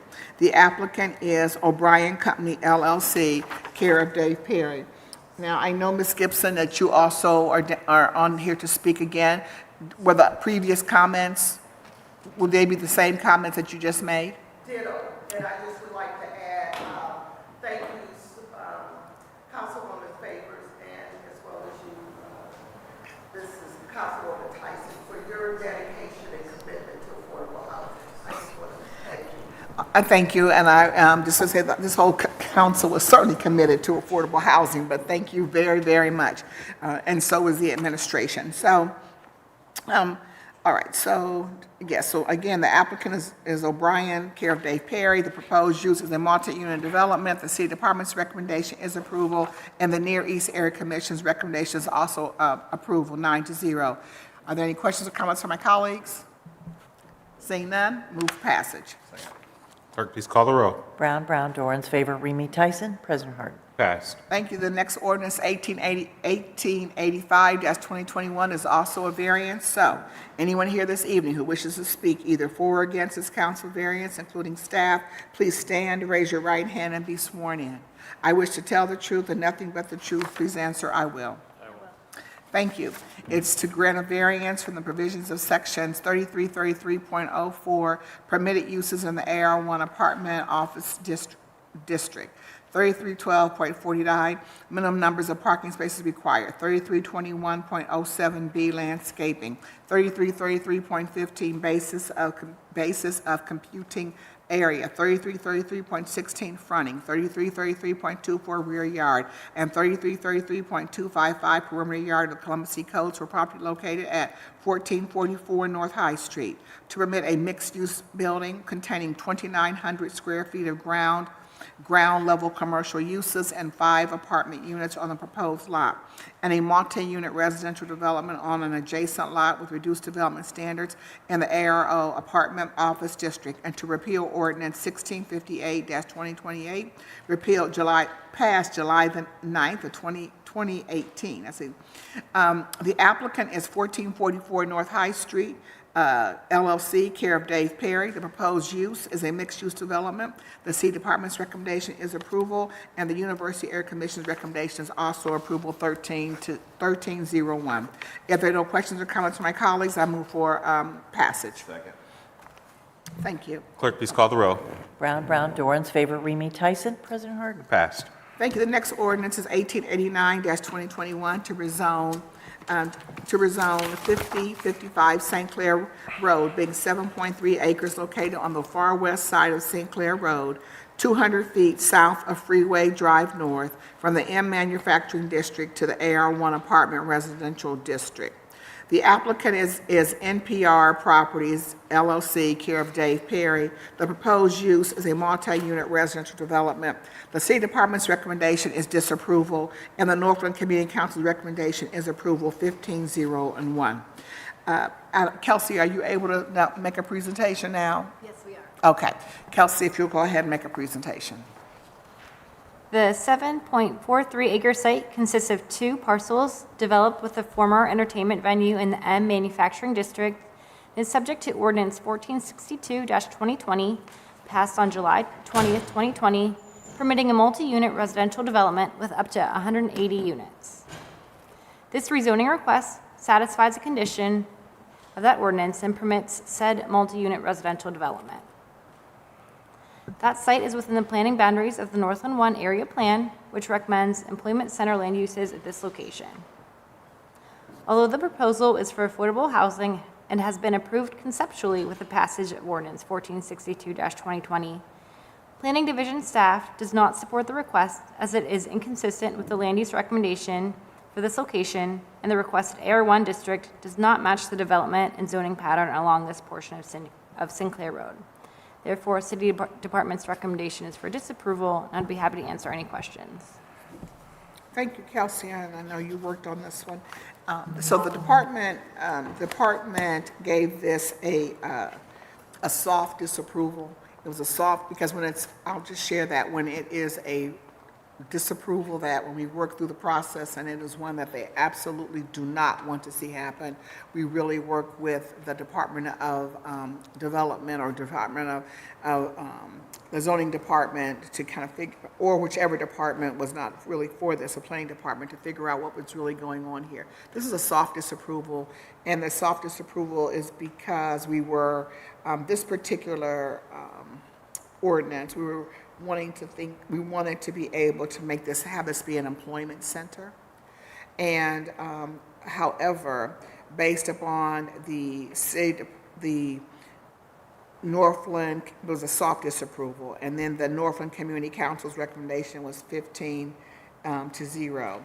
And so this will be 180 affordable housing units that will have, that will be 30 to 60% of AMI. So that we will be developing affordable housing for the residents of our city. Are there any questions or comments from my colleagues? You will find times where the city is saying no and we are not moving it forward. But this particular one was a very soft no because it was important for affordable housing. So if there are no questions or comments from my colleagues, I move for passage. Thank you. Clerk, please call the roll. Brown, Brown, Dorans, favor, Remy, Tyson, President Harden. Pass. Thank you. So ordinance 1890 is a variance. So anyone this evening who wishes to speak either for or against this council variance, including staff, please stand, raise your right hand, and be sworn in. I wish to tell the truth and nothing but the truth. Please answer, I will. Thank you. And this is to grant a variance for the provisions of Section 3333.02 AR12, ARLD, and AR1 apartment residential district use, 3312.21 landscaping and screening, 3312.27 parking setback line, and 3312.29 parking space, and 3333.255 perimeter yard of the Columbus City Codes for property located at 5055 Sinclair Road to permit an existing monopole telecommunications antenna and a multi-unit residential development with reduced development standards in the AR1 apartment residential district. And again, the applicant is NPR Properties LLC, care of Dave Perry. And the proposed use is a multi-unit development. The city's department's recommendation was disapproval, and the Northland Community Council's recommendation was approval, 1501.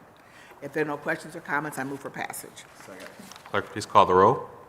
Brown, Brown, Dorans, favor, Remy, Tyson, President Harden. Pass. Thank you.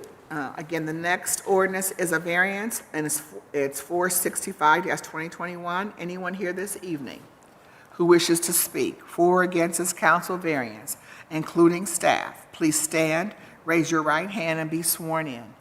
I wish to tell the truth and nothing but the truth. Please answer, I will.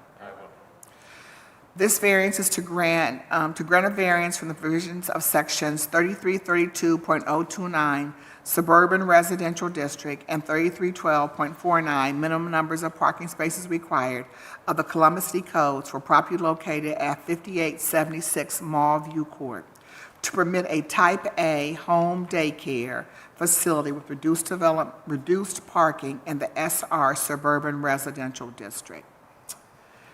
The applicant is Talia Osi, care of, I think, Tashiana Keiki. The proposed use is a Type A home daycare facility in a single unit dwelling, which is not the easiest license to get in the state of Ohio. Let me just share that. The City Department's recommendation is approval, and the Northland Community Council's recommendation was disapproval from 10 to 4. I want to thank the Northland Community Council for, we had 2 meetings with them. I visited the site, and they are not in council chambers this evening. Miss the applicant because we've talked about this project, but also it was an issue around parking. This daycare happens to work with parents that also work some evening hours, and it is also, and they need, and they're parents who have had children with this daycare and are now taking care of the children, but the issue was about parking and making sure that people had access to their driveways. And what we came up with was an agreement working with this applicant and the community. She has distributed a letter to all her residents, and that will share that would not affect a cul-de-sac in terms of drop-off times and pickup times, and noise requirements, like not to blow the horn. And she also has a transport from her other daycare facility. So all in all, after having all those meetings with the Northland Community Council, they are not in chambers to speak to this because of the work that has been done. And so based upon that, and we are certainly in need of childcare providers and to work with individuals who work in the evenings to be able to have, for individuals that may be working until, from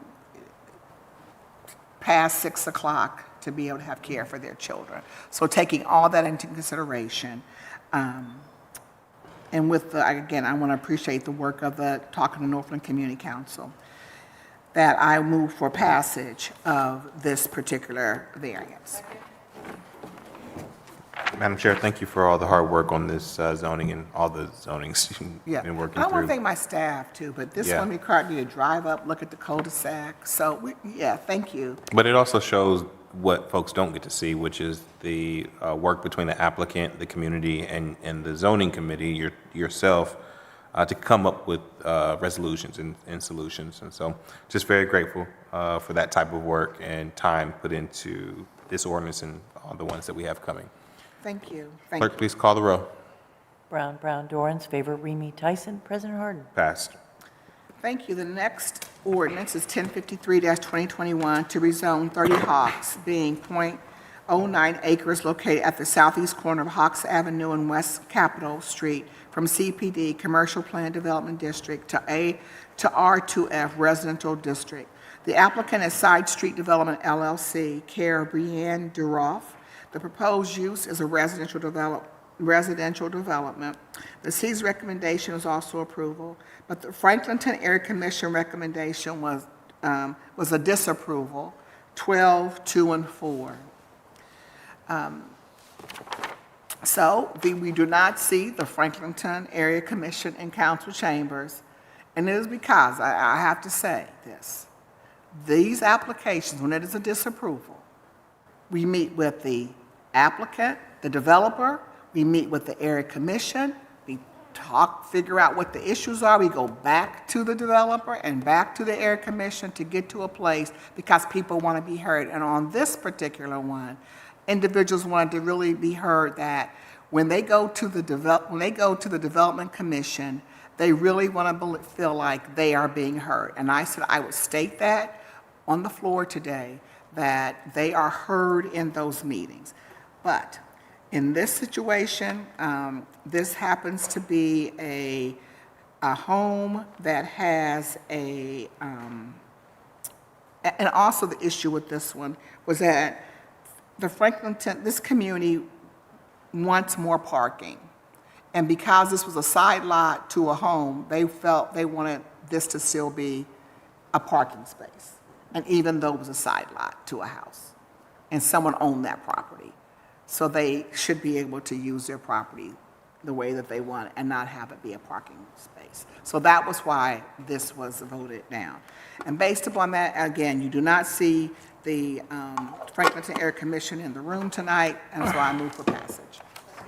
Clerk, please call the row. Brown, Dorans, favor, Remy Tyson. President Harden. Passed. Thank you. And the final ordinance is a variance, and it is 1790-2021. And anyone here this evening who wishes to speak either for or against this council variance, including staff, please stand, raise your right hand, and be sworn in. I wish to tell the truth and nothing but the truth. Please answer, I will. And 1790 is, I'll just read it, that to grant a variance in provisions of sections 3332.039 R4 Residential District, 3332.05 A4 Area District lot width requirements, 3312.15 R4 Area District requirements, 3332.18 D basis of computing area, and 3332.19 fronting, 3332.21 building lines, 3332.26C1 minimum side yard permitted, and 3332.27 rear yard of Columbus City codes for the property located at 915 North 4th Street to permit two single unit dwellings on the lot with the reduced development standards in the R4 residential district. The applicant is Horace and Rod Development, care of Karine Amer, and the proposed use is two single unit dwellings on the same lot. The City Department's recommendation is approval, and the Italian Village Village Commission's recommendations, also approval. However, we tabled this last week, and we still need an additional week. So first, I'm going to ask to move to take from the table. Clerk, please call the row. Brown, Brown, Dorans, favor, Remy Tyson, President Harden. Move from the table. Thank you, and now I'm going to ask to table it for 1 week until 7/26. Clerk, please call the row. Brown, Brown, Dorans, favor, Remy Tyson, President Harden. Table till the 26th. Thank you. That concludes the zoning agenda. Thank you, Madam Chair. Is there a motion to adjourn? Clerk, please call the row. Brown, Brown, Dorans, favor, Remy Tyson, President Harden. Meeting is adjourned. Are we rolling or are we rolling? Is there a motion to reconvene meeting number 34? Second. Clerk, please call the roll. Brown, Brown, Dorans, favor, Remy Tyson, President Harden. We are in the Development Committee. Councilmember Remy chairs that committee. Councilmember, the floor is yours. Thank you once again, Council President Harden. I have ordinance 1430, 2021 to authorize and direct the city auditor to transfer an amount not to exceed $10,665,059.28 within the general fund, to authorize and direct the city auditor to appropriate and transfer $2,666,264.82 in cash from the special income tax fund to the general fund, to authorize and direct the city auditor to make payments not to exceed a total of $10,665,059.28 in accordance with the Jobs Growth Incentive Program for the 13 active and reporting JGI projects for which employers have met the requirements for their JGI agreements and thus are eligible to receive their payments for tax year 2020 in 2021. To authorize the expenditure not to exceed $10,665,059.28 from the general fund and to declare an emergency. This legislation authorizes the payments to employers who have met the requirements of their Jobs Growth Incentive Program agreement and are eligible for payment for the 2020 reporting tax year. The City of Columbus had a total of 13 active and reporting JGI projects for which employers have met the requirements for their JGI agreements and thus are eligible to receive payment.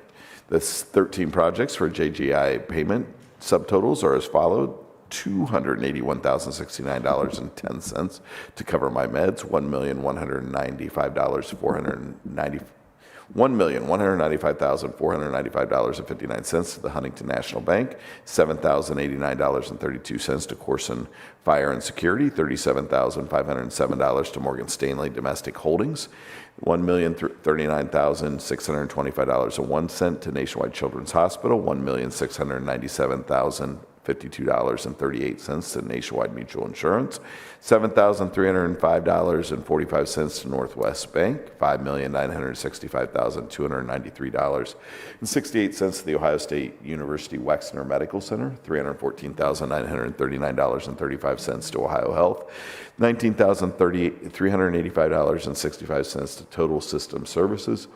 $47,004.24 to U.S. Bank National Association, $13,132.72 to Williams Lee, and $40,159.79 to Woda Cooper Companies. This evening, we have Michael Santa Maria, Managing Director of Williams Lee, here to speak on this particular ordinance. Michael, the floor is yours. Thank you. And thank you for inviting me tonight. I am Michael Santa Maria with Williams Lee. And in 2019, we actually opened an office in Columbus. It was, we did a lot of looking. We did an extensive search around the US as to where we wanted to open the office. Columbus ranked very high from a talent and location standpoint, but it did not rank as high from a cost. So the wage rates are higher in Columbus than many of the other places we looked at. The incentives, both the city and the state incentives made a big difference. I'm happy to say in November of 2019, we had roughly 20 employees. So that's kind of the official start of our company. As of June in 2021, we have right around 230 employees. We would imagine, 208 employees. I think by the end of this year, we'll be somewhere around 230, maybe 250. And I would tell you that, our goal is to be somewhere around 500 to 700 in another 2 years. And I think a lot of that was through the support of the state and the city. Well, we certainly appreciate your presence here in the city of Columbus and the work that you're doing. Director Stevens, do you have any additional comments? No, I do not, Chair Ramey. Thank you very much. If there are no questions or comments from my colleagues, I move for passage. Clerk, please call the row. Brown, Brown, Dorans, favor, Remy Tyson. President Harden. Passed. Next, I have ordinance number 1562, 2021, to authorize the Director of Department of Development to enter into an enterprise zone agreement with Shook Road Storage, LLC, for a tax abatement of 75% for a period of 10 consecutive years in consideration of the company's proposed capital investment of $20,904,201 in real property improvements and creation of 10 new full-time permanent positions. The need exists to enter into an enterprise zone agreement with Shook Road Storage, LLC. The Ohio Enterprise Zone Law, Section 5709.62 of the Ohio Revised Code requires the city to enter into the council-approved agreements between the city and participating companies. Shook Road Storage, LLC is a partnership that is comprised of 3 members of Crawford Hoying, who will serve as the sponsor entity that invests directly in and oversees the development of the project. Crawford Hoying, established in 2012, is one of the largest real estate development firms in the Columbus region. Over the past decade, Crawford Hoying has successfully completed over $1 billion of projects statewide. Shook Road Storage, LLC will be the owner of the project. The project represents a massive private investment in a crucial piece of regional cold storage chain infrastructure and will compete on a national level against facilities located in other states. Most of the existing cold storage space in Columbus is decades old and utilizes outdated ammonia-based equipment. The proposed project will use state-of-the-art, self-contained, air-cooled synthetic Freon refrigeration system with onboard power monitoring that will save significant amounts of energy and water compared to existing systems. Shook Road Storage, LLC, proposes it to invest a total project cost of approximately $20,904,201 in real property improvements to construct an approximately 165,000 square foot speculative industrial building at B. Miller Street, Columbus, Ohio 43217. Additionally, the company will create 10 net new full-time permanent positions with an estimated annual payroll of approximately $312,000 at the proposed project site. The Hamilton Local School District and Eastland Joint Vocational School District have been advised of this project. We do have one speaker on the agenda this evening, and that speaker is Joe Motil. Mr. Motil, welcome back. You have 3 minutes. Please state your name and any organization you may be associated with. Good evening once again, President Harden, Pro Tem Brown, members of council, Council Chair Remy. Joe Motil, 167 West Cook Road. Thank you for pointing out the financial success of one of about a dozen or so cherished and favored local developers of the mayor's office and city council who have profited handsomely in central Ohio and across the state.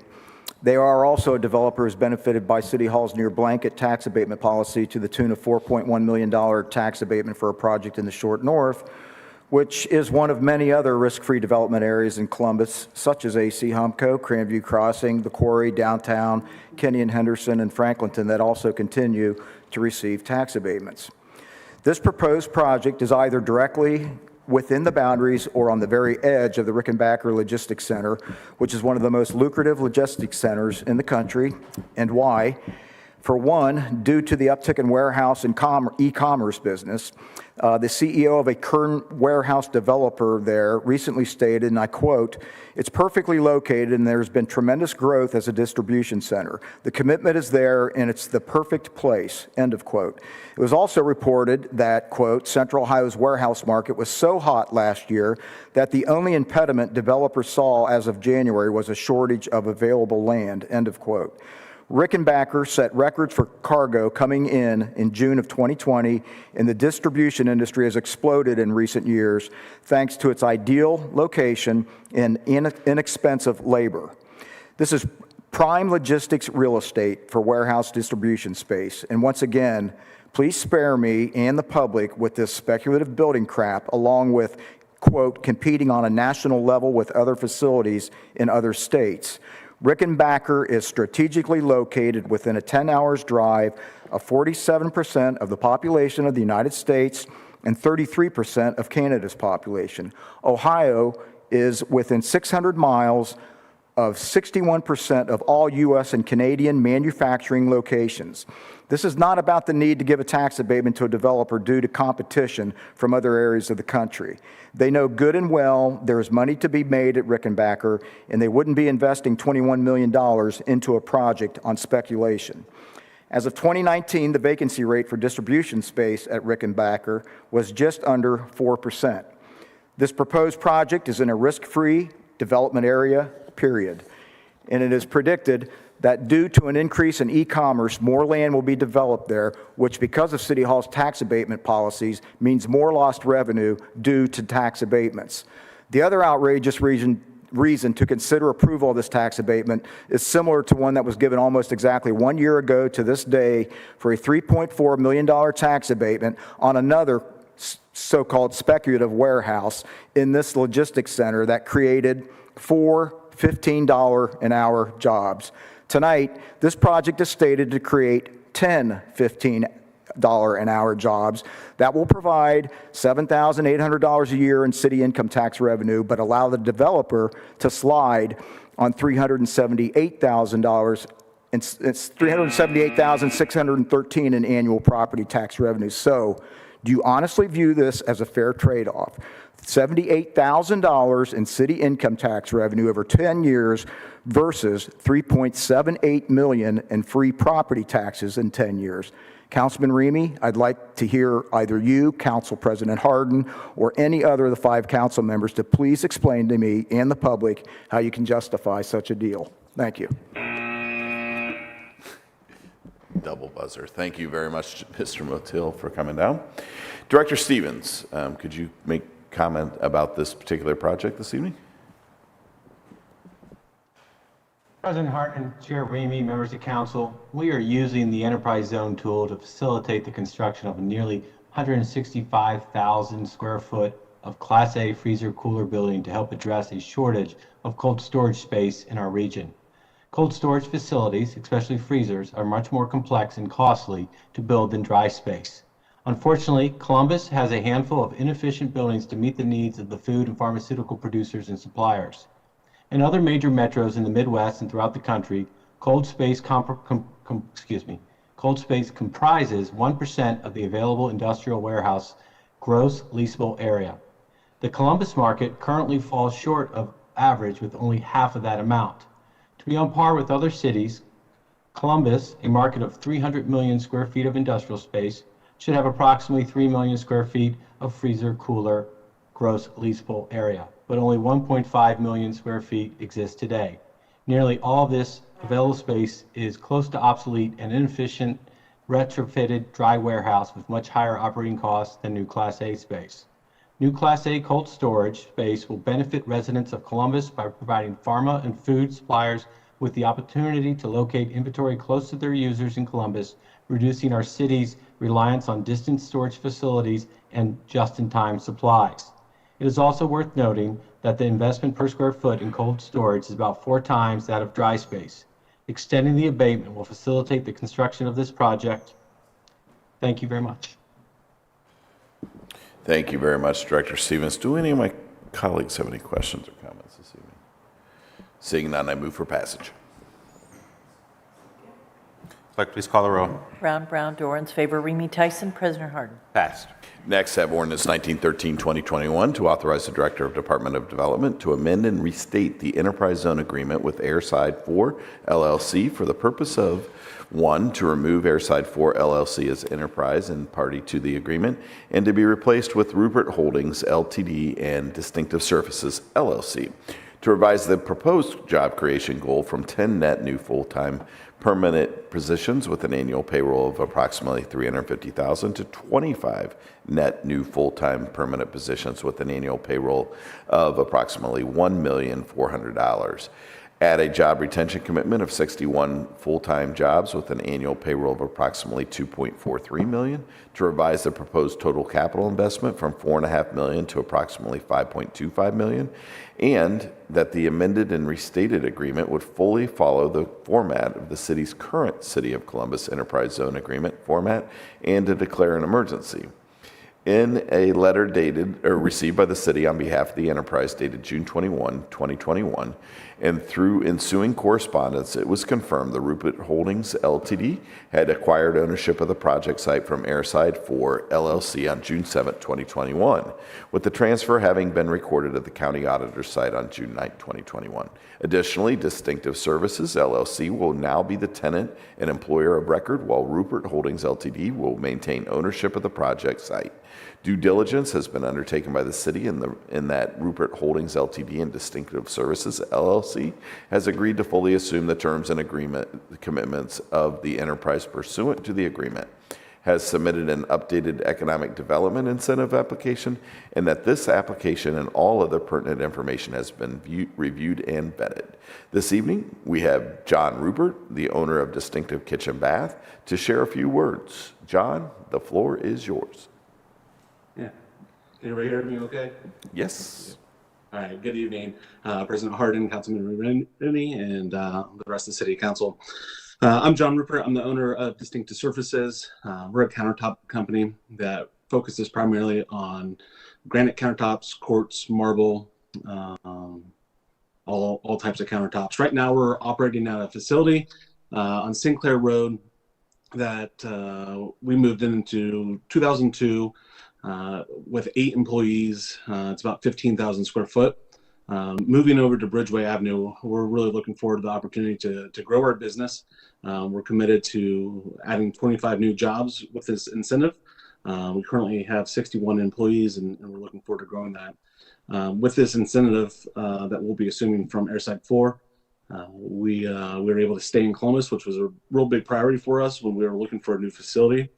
We just look forward to continue growing and being part of this city. So any questions that you have, I'm here for you. Well, thank you very much, Mr. Rupert. We certainly are excited about your growth, and thank you for your commitment to the city. Director Stevens, do you have any additional comments to make? Thank you, Chair Remy. I want to thank Rupert for expanding here. I think this is a great example of when we enter into these enterprise zone agreements on a speculative basis and then find an end user that meets their need to not only stay in Columbus but grow in Columbus. Happy to answer any questions. Any questions or comments from my colleagues this evening? Seeing none, I move for passage. Clerk, please call the row. Brown, Dorans, favor, Remy Tyson, President Harden. Passed. And finally, this evening, I have Ordinance 1986-2021 to authorize the Director of Development to execute a professional services contract with Fallgren, Inc. in an amount of up to $19,500 for the purpose of marketing, design, and reporting services, to waive the competitive bidding requirements of Columbus City Code, Chapter 329, to authorize expenditure of up to $19,500 from the general fund, to authorize the payment of expenses starting June 28, 2021, and to declare an emergency. This legislation authorized the Director of Department of Development to waive the request for proposal requirements of Columbus City Code, Chapter 329, and enter into a professional services contract with Fallgren, Inc. in an amount of $19,500 for the purpose of creating and delivering a report and corresponding materials to the Recovery and Resilience Committee. Due to the impact of COVID-19, the Department of Development desires to work with a firm that has previous experience with and has demonstrated the ability to generate a report in a short timeline. The recommendations that the report identifies will benefit the community, as we will be able to quickly take action to establish programs that will assist economic and human service recovery. Director Stevens, could you provide some additional background on this ordinance? Thank you, Chair Remy. The Recovery and Resiliency Advisory Committee has been hard at work, and they are wrapping up some of their recommendations to City Council and to the county. And as that gets finalized and presented, we want to make sure that was available to the community, not only in a digital format, but also in some hard copies. So it was critical that we move quickly to put that in place. Thank you very much for that information. Do any of my colleagues have any questions this evening? Chair Remy, I would just quickly say that last week or so, I think Councilmember Liz Brown and I had a chance to meet with the chair about the Resiliency Committee, and I think that for the public to know that this plan that has brought together so many different representatives from so many different sectors, all with the goal to articulate how we come back stronger and solve some of our fundamental big issues as a community. I look forward to seeing this report that Falgren will do and passing this, and so we can get to work. Very important to have that information out there, and thanks to the committee for the work that they've done already and the work that they're about to do. Seeing no further questions or comments, I move for passage. Clerk, please call the row. Brown, Dorans, favor, Remy Tyson. President Harden. Passed. And with that, thank you, Council President Harden. That is all I have this evening. Thank you, Mr. Chair. Seeing no further business come before council, is there a motion to adjourn? Clerk, please call the row. Brown, Dorans, favor, Remy Tyson. President Harden. Meeting is adjourned. We'll go right into non-agenda speakers.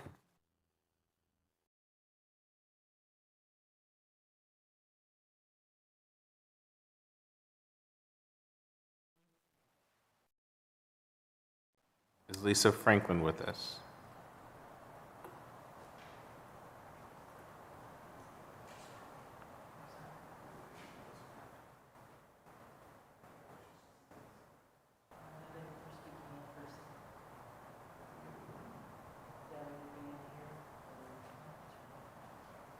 Yeah, that's a good point.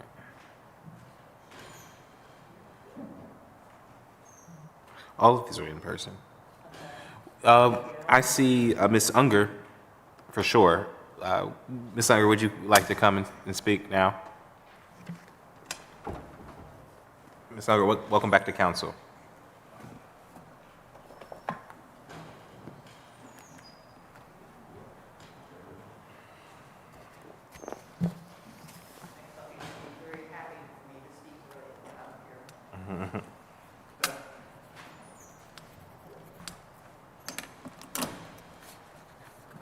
So wonderful to see you all again.